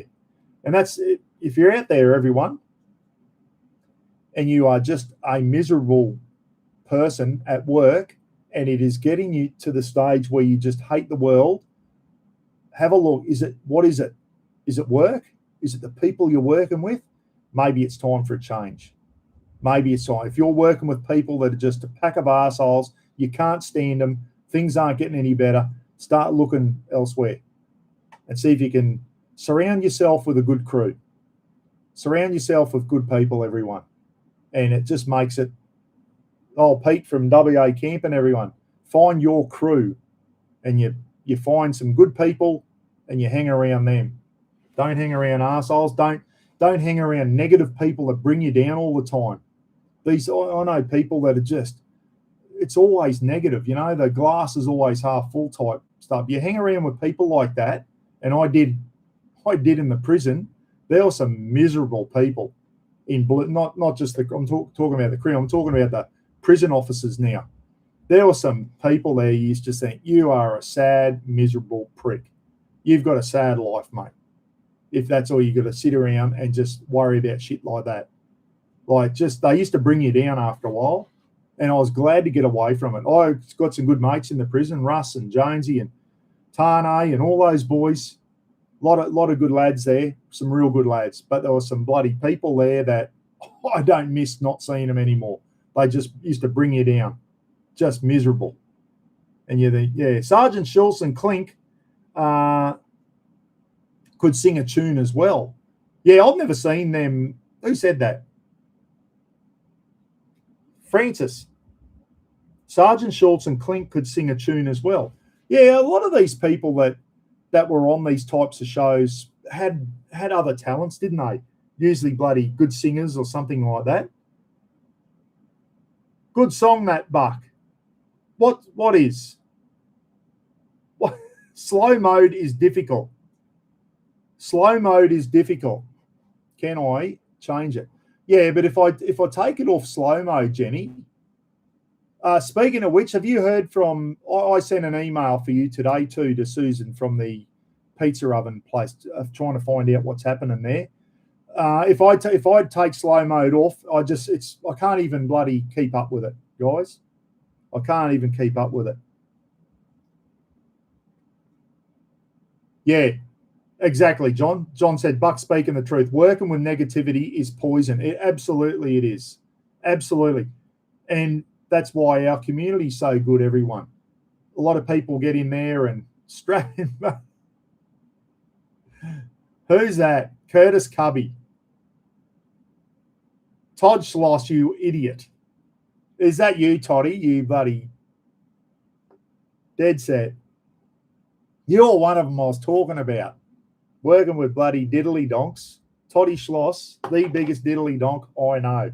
No, it was good. I used to work a lot of the times I worked in the reception store at the prison, where we used to go and get the prisoners from the police and bring them in and do their reception process and whatever. And we had a good crew in the rec store. We used to laugh and take the piss out of everyone for 12 hours. The banter was off tap, and it used to get you through your day. Like, you worked hard, and there were times there where it got serious, every now and then you get a prisoner in who was violent or whatever, and you'd have to be on your game. But a lot of the times you could have a laugh. Even some of the Palm Island boys had come in. You'd seen them for the 35th time coming into jail again. You'd bloody have a joke with them and all that type of shit. And yeah, it was good. It wasn't too bad. We used to work pretty hard in the rec store, but geez, it got busy in there at times, but it was good. What's Brad said? You're missing 90% of the chat anyway, you pelican. Yeah, all right. How's no alcohol going? Ross leans a fame. Piece of piss, mate. I'm not missing it at all. I said that earlier in the thing, mate. I'm doing it standing on my head. It's not a problem. It's not an issue, mate. I'm doing it easy. Don't even think about it most days. It's beer o'clock somewhere. Hopefully, Mike, are you sitting back knocking a head off a Guinness at the moment? There you go. Chrissy Burns. G'day, Chrissy. How are you? Negativity pulls you down. Absolutely it does. Absolutely it does. Hot Lifts Hula MASH. MASH is one of the best shows ever on TV. MASH is one of the best shows ever to appear on TV. That was incredible, that show. Absolutely incredible. Yeah. Is Mark now Marky Hopkins reckons he saw an animal in my King's Light thing. And it was a bloody cane toad. Unless you saw something else, I had a look through, mate, and there was a cane toad hopping around near the bottom of the palm trees. Mark reckons it was, I don't know. All I could see was a cane toad, mate. If that's what you saw, it's a cane toad. Anyway, fire. How's my generator going? I haven't fired it up for a little while, to tell you the truth. Probably been 6 weeks since I fired the angle up. Well, guess what? I might fire it up tomorrow, put a load on it, and do that. And I'll tell you something else I haven't tested for a long time, and I was only thinking about it yesterday. My winch on the 4-wheel drive. Have not tested my winch for a while. So maybe that's tomorrow. That's what I'll do tomorrow. Fire my generator up, and I'm going to drive the car around because I'm looking after the back paddock at the moment, and I might hook my car up to a tree and make sure my winch works. Too early for a Guinness, Mike reckons. There you go. Serious question from Jace. Do you think prison helps rehabilitate prisoners, or do they get stuck in a cycle, or a bit of both? No, mate. Nah, it makes them worse, if anything. Mate, I used to see it was like a revolving door. A lot of people came in and you'd say, see you next week, mate. Sure enough, you go into the watch house, here they are, bring them back out again. No, it doesn't. We put a lot of young people in prison, it just makes them worse, mate. There was a couple of people, the rec store, we're the last people they saw when we walked them out of jail. You see on the movies, they're walking out the final gate of the prison, and someone's waiting for them on the other side. Well, that used to be me. You'd walk them through. There was a process. They had to get about through 20 different gates before they got into freedom.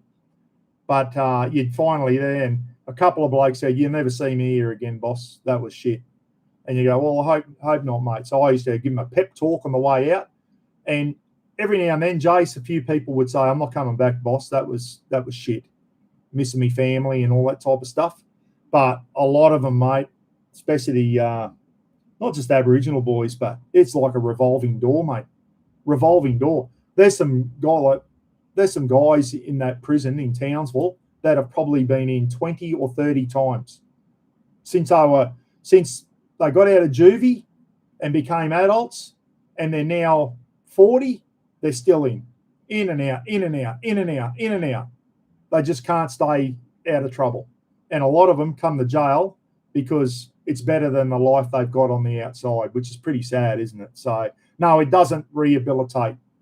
We don't rehabilitate them, mate. All we do is teach them bad habits. Half of them get in there and just turn into – they come in. Some of them are shitheads when they come in, and they turn into bigger shitheads while they're in jail because they're around that same group of people. Not all prisoners are like that, but a lot of them get in that group and just turn into arseholes. So, how's me piddler going? Yeah, it's going better, Mr. Bullet. I've been pissing a lot better since I've been off the piss, mate, to tell you the truth. It's going all right. Fire the diesel heater up. No, I won't be firing that up. It's too bloody hot at the moment. It feels like when you walk outside some days, it feels like someone's got the diesel heater and got the nozzle blowing on your face when you walk outside. So, yeah, she's bloody a bit steamy up here at the moment. It's quite warm, but February always sucks up here in far north Queensland. It's always the most humid month out of all of them. It gets hot in December and January, but February, the humidity really hits in Feb. It's a shit of a month. I'll be glad when it's over. Nick New, here's a good question. Phil, how's your Tesla battery going, mate? I don't know if you saw my thing the other day. Nick New said, my first camping trip for the year is going to be in the trailer or the van. No, the van, and that's in about 3 weeks' time when we go down to Roma to watch the Fecky football thing. So the van. But I do want to get up and we're going to do some caravan stuff this year, but we do want to get Roz and Phil said something smart ass, and Roz has picked up and I've missed it. No, so the van, we're going down to Roma in the van for a week, and we'll make a bit of a week and a half holiday out of that. What was I going to say? But I do want to get out and use the camper trailer, the garden trailer this year, and do some gazebo camping up to Woodley Station, down to Cowley Beach. We'll take that down there, set the gazebo up and the stretchers, and take the fishing rods. Roz likes going to Cowley Beach and in the afternoon going and sitting on the beach and having a fish on the beach at Cowley Beach. So, no, they don't, Dave. Do the prisoners get to choose their meals like a menu? No, they get they get what they get. If they're allergic, when they first come in, they can say, I'm allergic to seafood, I'm a Muslim, I can't eat pork or whatever. So they get to choose that way, mate. If they're on a special diet, because the nurses might put them on a special diet because they've got a cancer or something like that. But they can't go, tonight I'd like, lamb shanks on mash and whatever. They used to get what came out of the kitchen, mate. Usually stew and rice. There was nothing fancy. Sausages and vegetables. It was real mass-produced meals. A lot of stews, a lot of rices, a lot of mashed potato, stuff like that to fill them up, mate. They didn't get rib fillet steak and all that type of shit. Sometimes at lunchtime, they get a salad. They cold meat and salad. They get 2 pieces of sliced meat and some salad, and they make a cold meat and salad sandwich. For breakfast, they got cereal, and they had a toaster in the unit, and they could make some toast and cereal.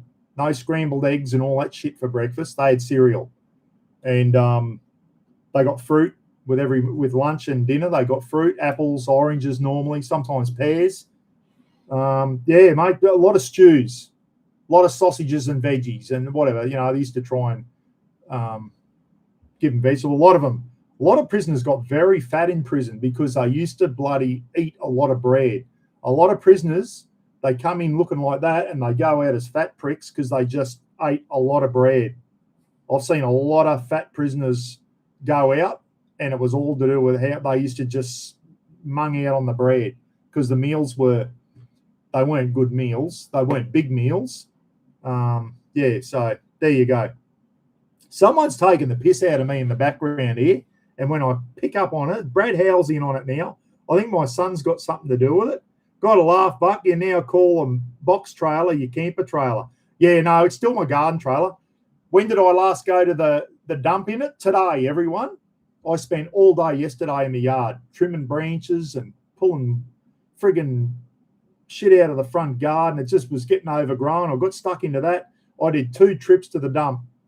I did one yesterday and I did another one today, 2 trailer loads, and mowed the lawn. So yeah, I've done 2 trips in 2 days in the garden trailer. But tomorrow I'm going to go out and I'm going to start on a clip and show you what I'm going to put in that trailer when I go camping, when camping season starts. As in tables, cooking gear. I've got big plastic trunks from Bunnings, and one of them's going to have me cooking gear, me billy and all that in there. I'm going to show you what I'm going to throw in the box trailer to go out camping. The gazebo, all that type of stuff. I don't need to put the 3x3 gazebo in anymore. We've got the hexagonal gazebo, which is going to be our base camp. But if we want extra shade, I've got the 270 on the trailer now. So that 3x3 gazebo, I don't even need to take that out anymore, which is going to be good. And the good thing about the the hexagonal gazebo, it's all fully meshed and fly proof and mozzie proof. And we're going to set up a little table in there, probably the King's Esky with the milk and all that type of stuff. Have the jet boil in there so I can make a brew in the morning, and just 2 stretchers. And if it looks like raining, we put the bloody Velcro on the waterproof walls. That come to Theodore after Roma, take your camping around there. Steve Mason, we went to Theodore, mate, on the way home from camping with mates, and it was bloody brilliant. Absolutely brilliant. And we went to the Theodore Hotel. Roz had pork belly, and she said it was one of the best pork bellies she's ever had. And I had beef ribs, and they were the best beef ribs I've ever had. They were spectacular at the Theodore pub, mate, which the locals help keep open. When's my first cook-up? Very soon, mate. It's Dicko. It's going to be spatchcock chicken. It's going to be a Nando's chicken over charcoal, and it's going to be on Daryl's grill, his fire grill. I'm going to use the big South African, put the butterfly chicken in there, Nando it up with all the Nando's spices and all that, and I'm going to be flipping him over charcoal, mate. I want to do that, the thing I did tonight in the kitchen, I want to do out in the backyard. I've got a Thai green curry chicken coming up. I've got a few cook-ups. So we'll see. Brad Howell, Nick New, how's your Tesla battery going, Phil? Yeah, my Peddler's going good. He's pissing heaps better now. Nah, some criminals just the worst. All right, so you're up me for being all over the place like a mad woman shit. All right, give me a subject to talk on and I'll stick to it. Squirrel. Yeah, exactly right. Now, all right. Theodore is one of Alvin's mates. Yeah, what were they called? The squirrels, the chipmunks. Alvin and Theodore, the chipmunks. That's it. Has anyone been to Theodore, that little country town in Queensland? Bloody good little free camping spot there. Really good camping spot. They're 200 metres from the pub, and that pub does some really, really good counter meals. I can vouch for that. Dump fees, no dump fees, mate. There is, but for green waste and any metal, anything you can recycle. Cardboard's free, metal recycling's free. You can take your oil in for free, your old engine oil. If you want to dump bloody an old lounge chair or something, they do charge you for that. Green waste is free. So you just go in, green waste, they go, yep, straight in. So a lot of the stuff you dump here at the cassowary is free. So the Wanderer Oz, love Theodore, yeah. It's on the A5 highway, I think. It's a way I've never been before, but me and Roz really enjoyed Theodore. Very, very good. So no dumping fees, mate, unless you're dumping a friggin' a lounge chair or something like that. I think it's $13. Ours is $24 now. What's that to, does anyone pay to dump their green waste where you are? Ours is free. Our green waste is free where I live. It's all part of your rates, everyone. Cardboard, anything that can be recycled, engine oil, batteries, because they sell the batteries for the lead and all that. So anything where they get a return, it's free. Big fella saying we get charged for dumping green waste here in Bathurst. Wow. Timmy Ryan saying Theodore's a great little town. Yeah, and they've got the water tower all painted up with green frogs and shit on it. Green waste isn't free here in Cairns. Okay. I think they still do. They mulch it all up here, and you used to be able to go in your garden trailer and get a garden trailer full of mulch. And they say, here you go, get some mulch. But the trouble with that is, it was friggin' a month later, your garden was full of weeds because people used to throw their weeds and all the seeds and that. So you'd go back and get the mulch, and your garden would just be a bloody sea of weeds. So I don't get the rubbish tip mulch for that reason. So Dicko saying they charge $24 for anything.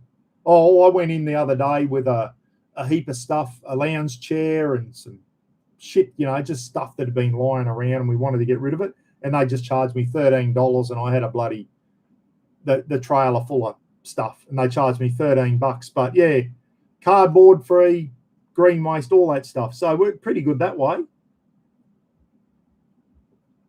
Wow. Green waste on the Central Coast is quite expensive. Last load, $55. Now, they might charge, I don't know, if you've got a lawn mowing business, they might charge those people for their green waste. I don't know if they do, but for a ratepayer like myself, to go to the dump and drop off a bloody trailer full of branches and that, it's free. Moreton Bay Council's free. So it just depends on what council you're with, everyone. Yeah. Steve Mason says we're camping in Krakow. That's in Poland, isn't it? Where's Krakow?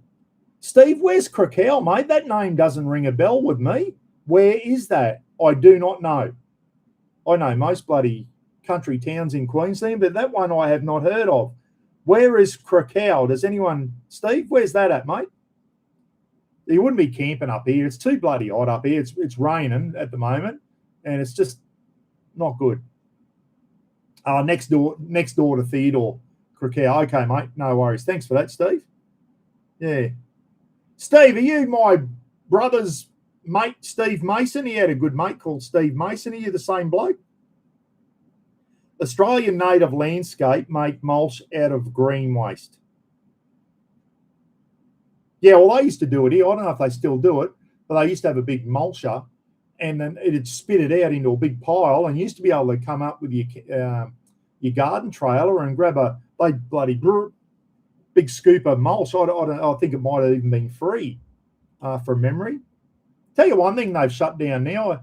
They used to have anything that, like if you had an old set of solar panels that still worked, they used to have a tip shop. And they'd say, what do you got? And you go, oh, I'll set a solar, kick-ass solar panels. Didn't use them anymore. I took them to the dump. Took them up to the tip shop.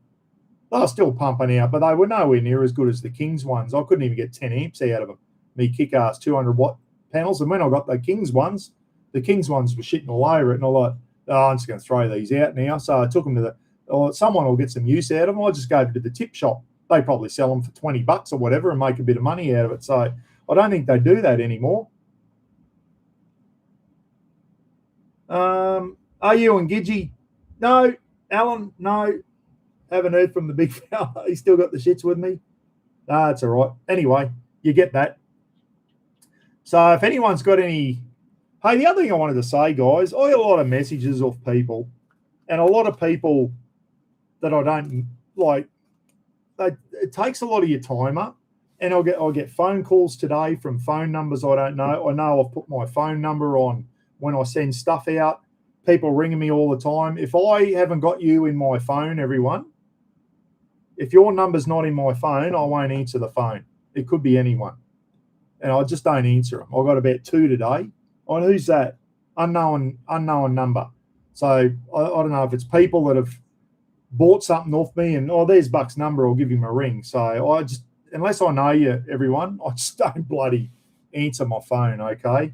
I've had people turning up at the house, bloody recognise me house and going, there's Buck's house.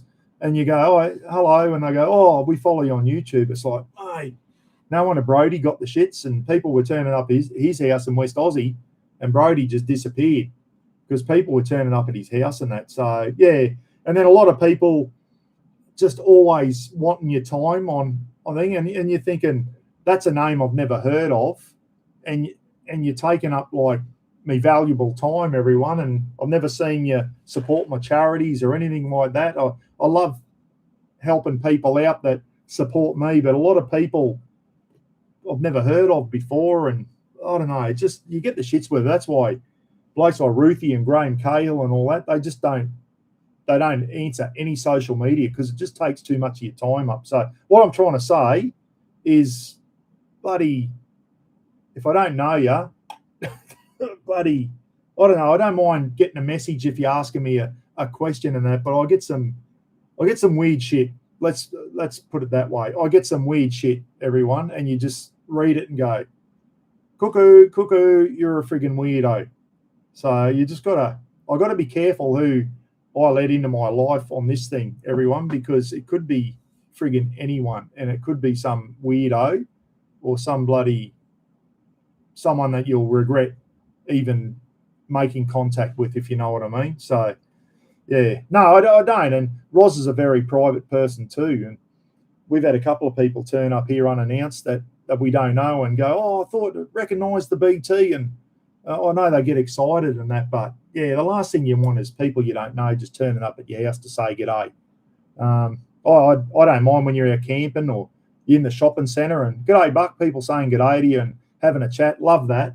But there's a time where you just got a bit of privacy, and I just feel at times where every time I open emails and Messenger and all that, it's, I don't know, people ask me a question about a bit of camping gear or something, like, fine, I'll answer that every day of the week. But I get some weird requests and, hey mate, can we meet up? And I'm thinking, mate, I don't even know you. You've never supported any of my charities and you want to meet up with me. Like, it could be anyone. You could be an ex-crim for the prison for all I know. So I've got to be careful who I friggin', yeah. So I hope you all understand that, everyone. But if you're not in my phone, if I've met you like Roachy and Wixie and I don't know, Roachy's in there, Brad Howell, Mark Lavelle. If I've met you before, guys, and you're in my phone, I'll answer it. But yeah, if I've never met you before, don't get offended if I don't answer my phone. And I've had a couple of weird things come through on email and Messenger lately of people that you go, oh, yeah, I'm staying right clear of that one, if you know what I mean. Let that one go through to the keeper. Hopefully never hear from them again. Some really weird, I don't know, it just doesn't feel right. I get a lot of people go, Buck, went to Kings today and I got the light. Thanks for your clip and all that. I always go, yeah, no worries, mate. Well done. And I always reply to that type of stuff. But when you start getting some weird shit, you start going, nah, staying away from that. You could be some friggin' weirdo. Just for you, Buck does talk to weirdos. He's answered my call on multiple occasions. I'll tell you what, if John ever rings you from Oregon, everyone, don't answer, because you're going to be on there for at least 3 hours. He rang me the other night, and don't ring me tonight, John, because I've got things to do after this one. He rang me the other night. We're on there for over 2 hours talking on Messenger, just on an audio call, and he's in Oregon, USA. I'm here in North Queensland, and it was like crystal clear quality, and we're just talking about all sorts of shit. And then John goes, I said, what time is it over there? It was like some ridiculous time in the morning. He goes, oh, shit, I've got to go. I don't think he realised what the time was. We were talking. We've had a couple of real good jibber-jabbers lately on the thing, and they both go for about two. If Roz puts her head in John and goes, who's that? Okay, John from Oregon. And she just rolls her eyes because she knows I'm going to be a couple of hours at least. Anyway, we have a good chat. Water per man per day ratio. 2. Water per man per day ratio. What are you on about, Todd, you idiot? 2 cans per day per man perhaps. Is that the one you're talking about? No, Jennifer, I'm not talking about you. I'm not talking about you. Don't. I've had some weird ones lately. It ain't you. I'll get some weird ones of Mr. Bullet. Mr. Bullet's a weirdo. No, you're not, Cliff. I was just joking there, mate. No, I've had a few weird ones lately, guys, and I just think, oh, that's what you get for bloody putting yourself out there on the internet. Sometimes you get some weird shit happen. Anyway, Kurt, I usually plan on 1 gallon per person per day, 4 litres a day. That's is that when you're out camping? I don't know. I've never worked out how much water. I know there was in the army and that you'd always carry. Depended. The infantry boys, they'd have to, if they were going out on a 3-day patrol and there was no resups, they'd have to carry 3 days water on them in their webbing and on their pack, and it got bloody thing. Depending on what they were doing. If they were digging in defensive positions or they're doing patrolling up bloody hills and all that type of stuff, you go through a lot of water. So water's a big consideration when you're in the army. We ran out of water once. We were on a patrol and we got geographically embarrassed one night. We're on our infantry minor tactics. We're out doing night patrols and we were stomping up big hills and that. Anyway, we got our the bloke in charge of us got us a little bit geographically embarrassed. We weren't lost, but we didn't know where we were, and we ran out of water, and I was getting bloody. Anyway, it was about 4 o'clock in the morning, and I hear, "Halt! Who goes there?" And we'd stumbled back across our defensive position, and I just went. I didn't even say. I just said, "Get your water bottle out and give it to me." Or we'd all run out of water, and I was getting a bit panicky. That was bullshit. Read Phil's comment. Phil who? Do you remember that time you asked the waiter at the restaurant if you could eat the random people's leftover chili mussel juice? Yes, I do. That was at Fremantle. Phil, I wanted to try some chili. I don't eat the mussels, but I wanted to try the chili juice. And the waitress was walking off with this big bowl of chili mussels. No mussels. I said, "Excuse me, can I try?" She looked at me and passed me the bowl, and I was trying the chili mussel juice. I might have had a few beers that night, Phil, maybe. That was I think everyone was embarrassed of me that night. It was bloody nice juice, chili juice that the mussels had come in. I didn't eat there was no mussels in there, but I wouldn't eat those bloody things. Phil, read Phil's comment. Phil who? Phil Taylor? Oh, Phil, my son. Yeah, I just did. Yeah, that was I didn't realise you were with me. I think Sue was with us that night. Andrea's mum, Sue, she was very embarrassed. My mother-in-law, ex-mother-in-law, she's probably thinking, my daughter's going out with an absolute pig, eating people's leftover chili mussel soup at the restaurant. Anyway, so yeah, not one of my finer moments, that. I don't believe I did that. Anyway. Yeah, and everyone else is a weirdo. Yeah, I know. Tell me about it, Brad. Other people's saliva in there. Yeah, no, that's all right. I've eaten food in the prison that the prisoners cook for us, and I'll tell you now, there was worse than saliva in there. They caught a bloke, one of the cooks that worked in the kitchen. Some of the cooks used to cook the food for the screws for us at the mess, and they caught a bloke. Searched him on the way in. I think one of the prisoners tipped the screws off.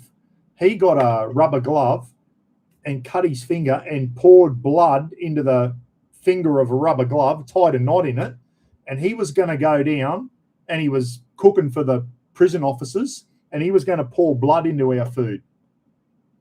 And I think one of the other prisoners that worked in the kitchen must have gone, "That's not on, thank God," and must have tipped the screws off and said, "This bloke's bloody going to sabotage your food." And they'd searched him on the way into the kitchen and found a bloody finger full of blood, a finger off a glove full of blood. He was going to pour it in our food. After that incident, what happened after that? Nothing. They kept cooking for us. So, yeah. Oh, no, I know what they did after that. I knew there was something they did. So then what happened to stop them sabotaging our food is that the prisoners that worked in the big kitchen, they used to cook for like 800 or 900 prisoners, big industrial kitchen, they used to eat what the screws ate. So they used to come and eat out of the same bain marie as what we did. So I'd always sit back and go, all right, they're having a bit of stew and rice or a crumb steak and rice or whatever. It's okay. So if you ate anything that was deep fried, you were pretty well right. But I had a prisoner one day say, "Buck," he goes, "stay away from the salad bar." He said, "I used to work in the kitchen. Don't eat from the salad bar. That's what they sabotage." So yeah, I'd hate to think what I've eaten over the years that's out of a prisoner's body. They used to, here's another great story for you. At Lockaway, we used to lock a secure unit away, 50 cells, and we'd always go away and cross-check. When you lock the prisoners away, you'd always cross-check the cell doors, and you'd always give them a rattle, make sure they were locked. And then in the new units, which was all electronic, the guy would come over the radio and go, secure 1, green state, which means on his control panel, all doors are showing green. But we used to go around still had to physically check them and that. They were wiping shit on all the door handles so that we'd come along and, because they knew, so on their way into the cell, they'd stick their finger up their ass and wipe shit on the door handles. So you'd go along and so a lot of people used to wear gloves to, that's the shit. That's part of being a prison officer. That's the type of the shit that,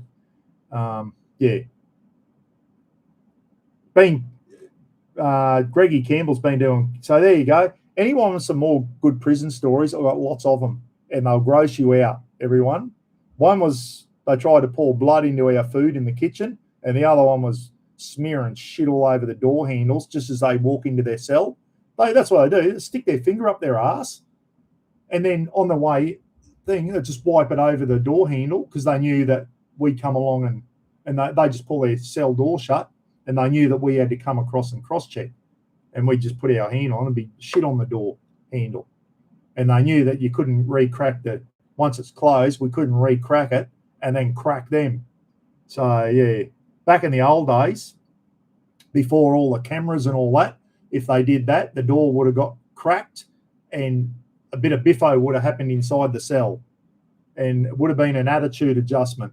But when all this bloody cameras and body cameras and all that shit come in, it cut that stuff. They knew that was bloody, they could get away with that shit, and there's nothing we could do about it.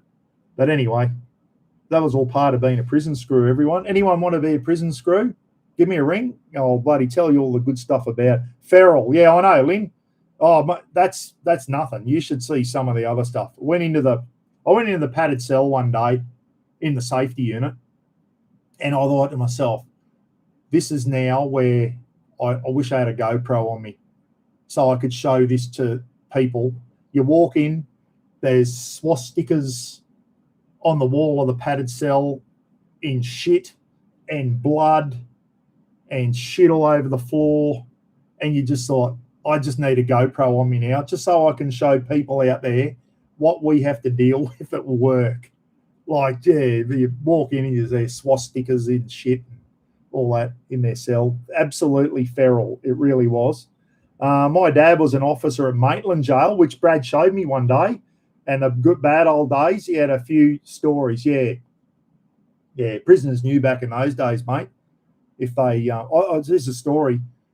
Back in the old day, before my day at Stewart Prison in Townsville, they used to shit into a bucket, and every morning at unlock, they'd bring their bucket out and they had to empty their bucket.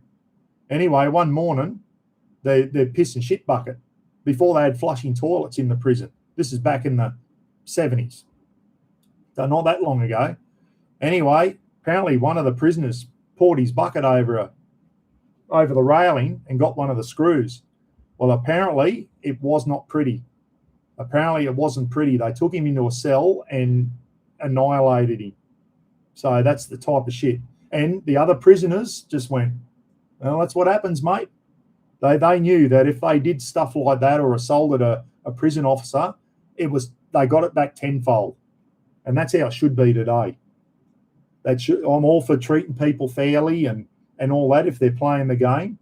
But when they cross the line, there has to be consequences. And that's what's happened with this whole country now, with discipline. Our kids, the lack of discipline with our young people. There needs to be consequences. I'm all for treating people fairly, but I tell you now, when I was a cop and a screw, when people did cross the line and became violent or something towards you, it was bloody game on. But it got a bit, when we started wearing body-worn cameras and that, the pricks knew that. They knew that we were hamstrung and that everything was recorded. So, they got away with a bit more there, bastards. Didn't happen in the old days. They used to get one on the screws, but the payback was tenfold. And that's the way it should be. You want to act like a piece of shit, you're going to get treated like it. And here it comes. Get ready for it. You want to lay your hands on a bloke in a blue shirt? Well, it's going to come back to you tenfold. Big stick treatment, they call it, and it's the only thing shitheads understand. is the big stick treatment, everyone. And let me tell you, when they're on the floor and their bloody arms up behind their back and the ligaments are going twang, twang, twang in their shoulders because you've just put their arm where it wasn't supposed to be and they're screaming, then they get the message, if you know what I mean. And there should be more of that shit. What's the best camping spot I've ever been to? Oh, mate, geez. I've been to a lot of good ones, eh? Fraser Island's got to be up there, mate. Fraser Island, I like Fraser. If you don't like sand in your swag and that, don't go to Fraser. Fraser's got to be one of my favourite places. Bit of everything on Fraser. Fraser's got a bit of everything. That Central Australia trip in 2018 out through from Alice Springs, Kings Canyon and all that, that was pretty special, mate. Simpsons Gap, Ellery Creek, Big Hole, what's the other bloody, Ormiston Gorge, Kings Canyon, all those places out in Central Australia, they were special. The Olgas, even camping in the friggin' sand dunes near Uluru at night, had a little fire going, and we were just in the overflow camping area in amongst all the big red sand dunes and just looking up at night. I've never seen the Milky Way like that. So Central Australia, mate, I'd have to say, for if you want beautiful nighttime stuff and seeing the Milky Way, seeing satellites go over, that was pretty special, eh? It really was. Tasmania, oh, mate, Tassie. Some of the camping spots in Tassie, spectacular. If you ask me my favourite state, got to be Tassie. But mind you, Molly Dixon recently, I've watched a few of hers from the Eyre Peninsula, and I just watched Cam this morning. They were on not the Eyre Peninsula, the other peninsula in South Australia. Some of those beaches down there on those two peninsulas in South Australia look absolutely magnificent. Absolutely magnificent. Williams River Holiday Park. Nothing wrong with that joint, Brad. Nothing wrong with that at all. York Peninsula. Yeah, York Peninsula. That's where Cam and Tiff were today, and it looked really, really nice. And we were going to get there, everyone. We got as far as Mount Gambier, Roz and I, and we could not crack it for a bloody decent weather. We're going to go across the Robe and keep working our way across South Australia. We're in Mount Gambier, and we're in Victoria for we couldn't crack it for a fine day. And I looked at the weather forecast for South Australia, and there was no sign of sunshine for weeks. And me and Roz looked at each other and went, fuck it, let's go home. Let's start heading north again. And as soon as we got back over the Queensland border into Hebel, it was like blue skies and sunshine. So, yeah, it took us a while to get home from Mount Gambier. Mount Gambier is a beautiful place, the Blue Lake and that there, but the weather was shocking. Victoria, the Great Ocean Road and that, couldn't crack it for a decent day. Windy, rainy, miserable. And we were heading over into South Australia, going to go to Robe. I'd heard good things about Robe and the Eyre Peninsula and York Peninsula and all that. And it just got to us. And I was getting a bit bloody claustrophobic in that bloody little Jawa Sirocco van that we had. I was like a caged rat after 6 months in that. And I'd had enough. And the weather was doing me in. If you got good weather and you can get out of your car, if you just got to sleep in there, it's fine. But when you're cramped up in it during the day because of the shit weather, it just got to, I just was like a caged rat. And I said to Roz, I got to go. And got home and sold it. We've got a bigger caravan now. It's not too bad. It was just too crampy, that caravan for us. It was shit. That red earth out at Karratha Way, nothing like it. Bloody love going out there. Karratha, yeah, I've been up as far as Karratha, mate. There's not much up there, is there? It's shit countryside, really, up around the Pilbara. And it's hot too. So once you get north of Geraldton, there's not much to see. You talking about Karratha, Rob, or Central, or Catherine? Catherine or Karratha? Karratha's in Western Australia, mate. It was shit weather here in South Australia when you were heading, when you were down. Yeah, it was, Josh. It was bloody shocking, mate. We're in Mount Gambier. Spent a few days in Mount Gambier. Beautiful caravan park there. And we like Mount Gambier. But the weather, you're just driving around in the rain. And when you can't get out and go for walks and all that type of stuff. It really, and it wasn't just 1 or 2 days. You get rain everywhere, but when it's just weeks and weeks of shit weather on end, me and Roz, it was like we both read each other's mind, and we just went. I said to her, "Look at York. Look at the weather in York for the next week. No sign of sunshine." And we just looked at each other and we smiled and went, "Let's start heading north." And we did. We started heading north and went up through inland and saw some really nice places. So, yeah, bugger all there.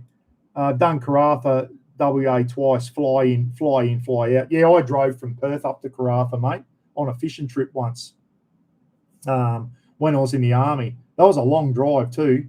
Stayed in Carnarvon overnight. I stayed in Carnarvon, which is reminded me of Innisfail, a little banana town up there. And that's where,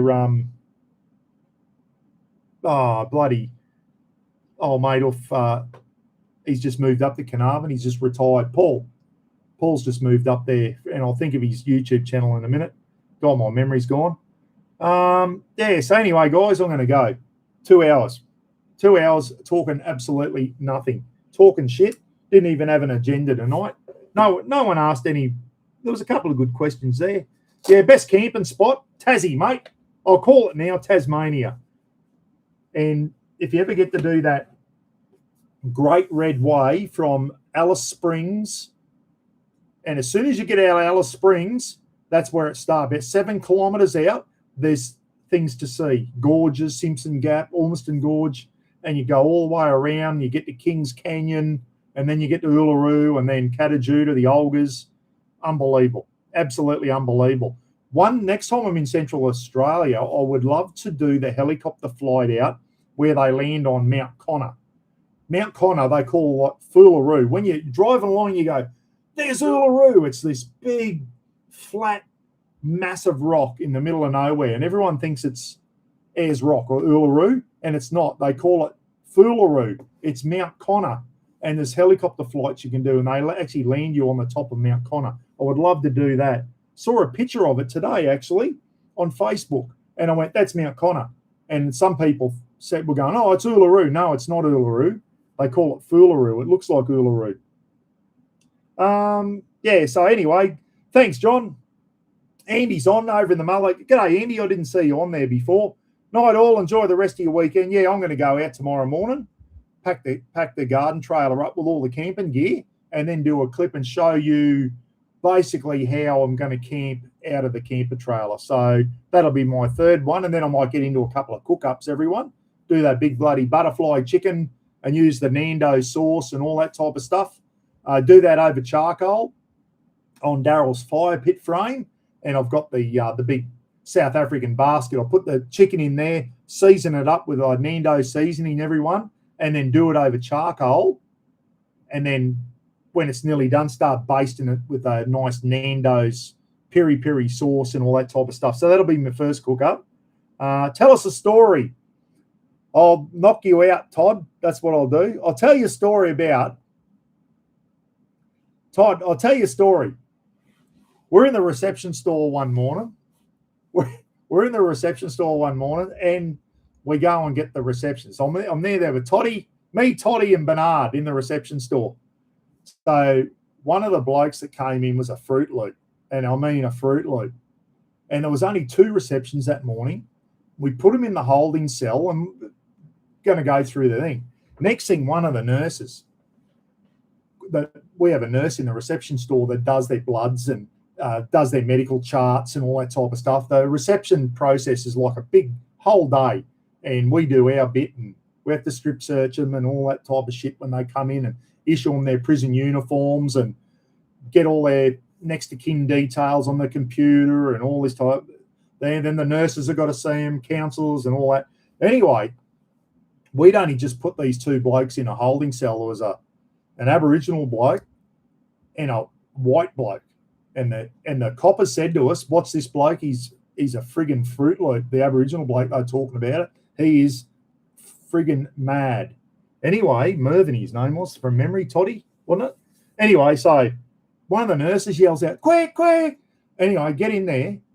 And this bloke, the Fruit Loop, he's just, the white prisoner's just sitting there minding his own business, and next thing this bloke just starts into him, and he's toweling him up, absolutely toweling him up. So Toddy's first to the door, cracks the door, and then pisses his pants. He sees the fist flying, and he steps to the side, and who goes in? Buck. And anyway, I ragdolled this bloke, and we threw him on the floor and got the white prisoner when he was covering up, and when he saw the door open, the blue shirts come in, he was bloody, I think he was pretty happy to see us come in there. Anyway, here's my story. Todd was first to the fight and was second man in. There you go. There's my story. Toddy saw the fist flying, and he went, I'll leave this one for Buck. So let Buck go in, twice his age, sorted this bloke out too, I might add. He hit the floor at a great rate of knots, got handcuffed, and the cert boys turned up and dragged him down to the detention unit, put him in isolation. Anyway, so there you go. And then me and Toddy are wrestling with this bloke on the ground. Next thing, all these cornflakes and shit, or Wheat Bix. So we put, when they first came in, they go, the coppers didn't feed us, so we'd give them a bloody big tub of bloody cornflakes or whatever and some milk and that. So me and Toddy are wrestling with this bloke on the floor of this cell, and next thing we get showered with milk and friggin' cornflakes and shit. And to this day, me and Todd still don't know who threw the cornflakes over. We think it was Bernard, because the white prisoner, he took off out of the cell. He'd had enough. He'd already been bashed up. And me and Todd said, when we were wrestling this bloke on the ground, who threw the cornflakes over us? We can only think it must have been Bernard. Showered us with milk and cornflakes. Unbelievable. So, well, there's another one. Oh, I won't say it. We could get in trouble. This Curtis is in his cell one day, and he's going, Curtis strangling himself, feed me your white C's. So me and Kevy Armstrong open his cell. Curtis is sitting on his toilet in his cell, having a shit on his toilet. Oh, I want something to eat, your white C's and all this. Kevy's a bloody Maori. So we were going to give Curtis some bloody we were going to give Curtis some cornflakes and some milk. That's all we had. Because he going, I'm hungry, I want something to eat. So then he started abusing us.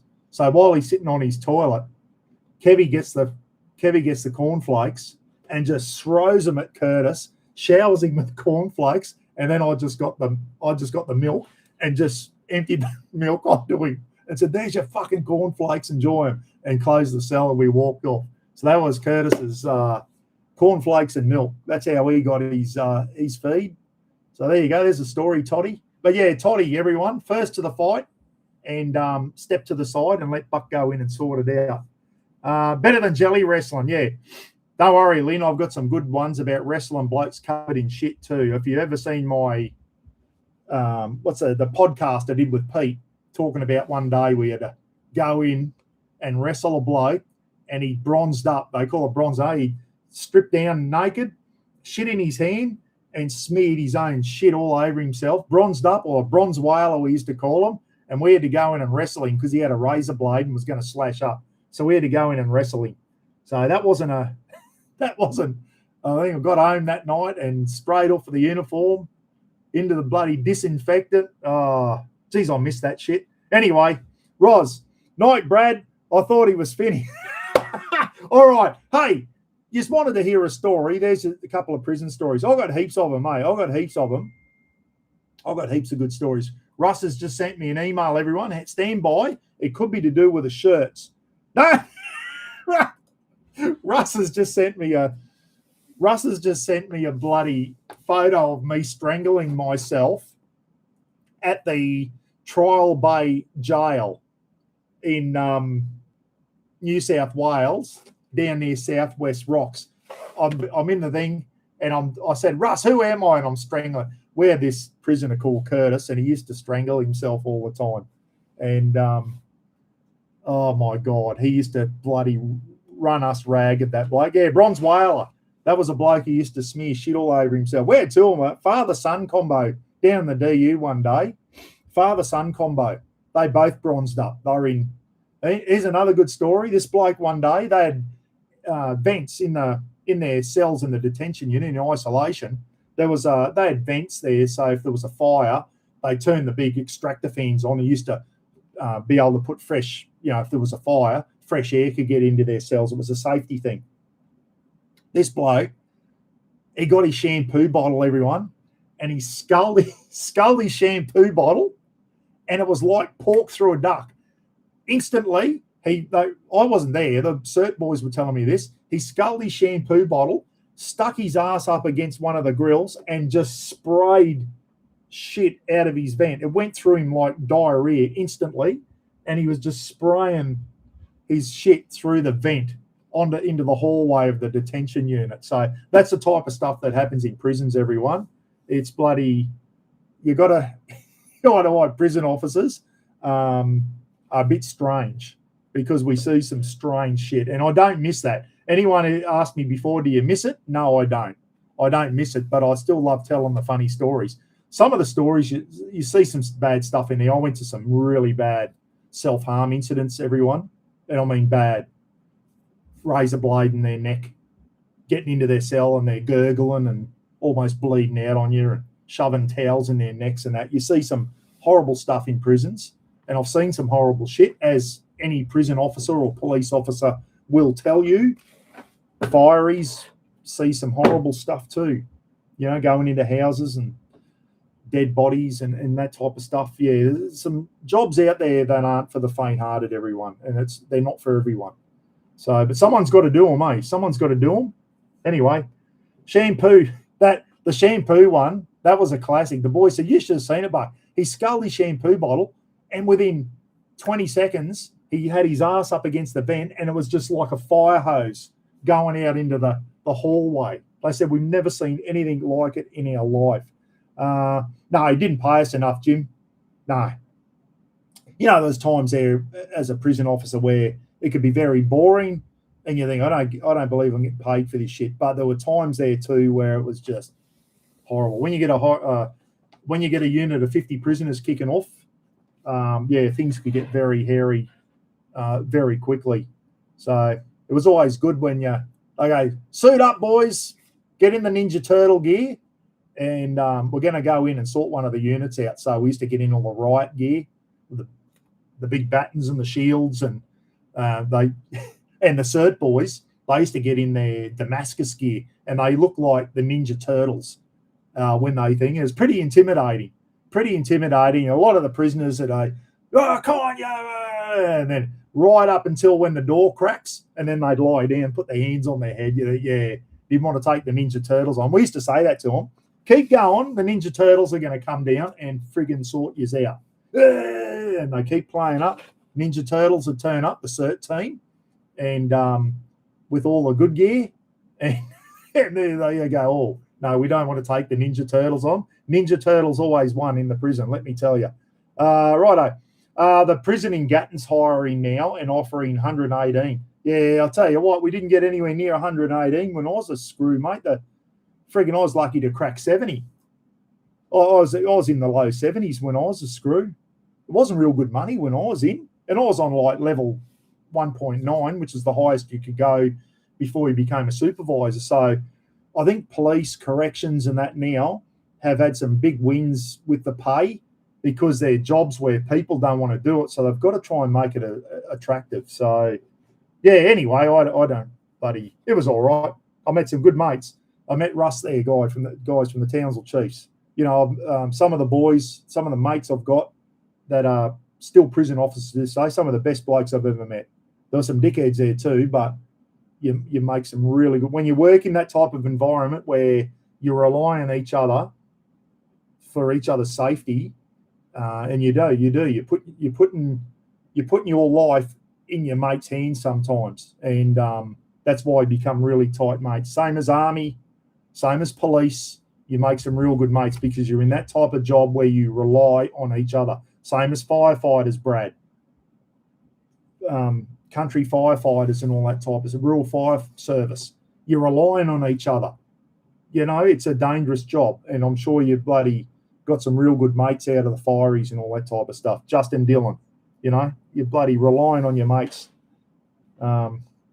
If you've been in one of those jobs, you'll know exactly what I'm talking about. If you've been in jobs where you don't work in a team environment, and that's why when you go for job interviews and it's that type of job, a lot of the questions when you go for police, corrections, and all, especially corrections, they want to see people who are team players. They don't want individuals in those jobs. They want people who can work in a team environment. And a lot of the questions are structured around that. Can you work in a team environment? If you're an individual and you can't fit in, then don't bother. Apparently submarines are like that. If you're one of those people that can't get on with other people and you're an individual, submarine is not for you. You're working in a tight knit and you've got to get on. You've got to be a team player. All right, guys, I'm gibbering shit now. Catch us later. Hey, thanks for tuning in. Yeah, I didn't really have much to talk about tonight, but I still managed to talk for 2 hours and 20 minutes. I'll catch us again soon, eh? Keep watching them clips. Plates are on the way. They're about to get on a ship, so let's hope. I've got 500 sets to get rid of. And as I said, once I make my money back, the outlay, every cent from those plates is going to go towards some really good charities, wildlife carers and stuff like that. Maybe help out some of the wildlife carers from the bushfires down in Victoria recently. So get in and support the plates, and hopefully the Fecky shirts will be here next week, hopefully. And I've got all the bags ready to go. As soon as I check them off, I'm going to start express posting them out. All right, everyone, enjoy the rest of your bloody weekend day. Enjoy the rest of your weekend. Tomorrow morning, I'm going to cook Roz bloody eggs Benedict for brekkie. Then I'm going to go out the shed and start on the clip and show you how I'm going to go camping this year in the garden trailer. Thanks, 8. See you later. I know it was all over the place like a mad woman shit tonight. I apologise for that, but I had a million different questions coming in and a million different topics. See you later. Catch you next time.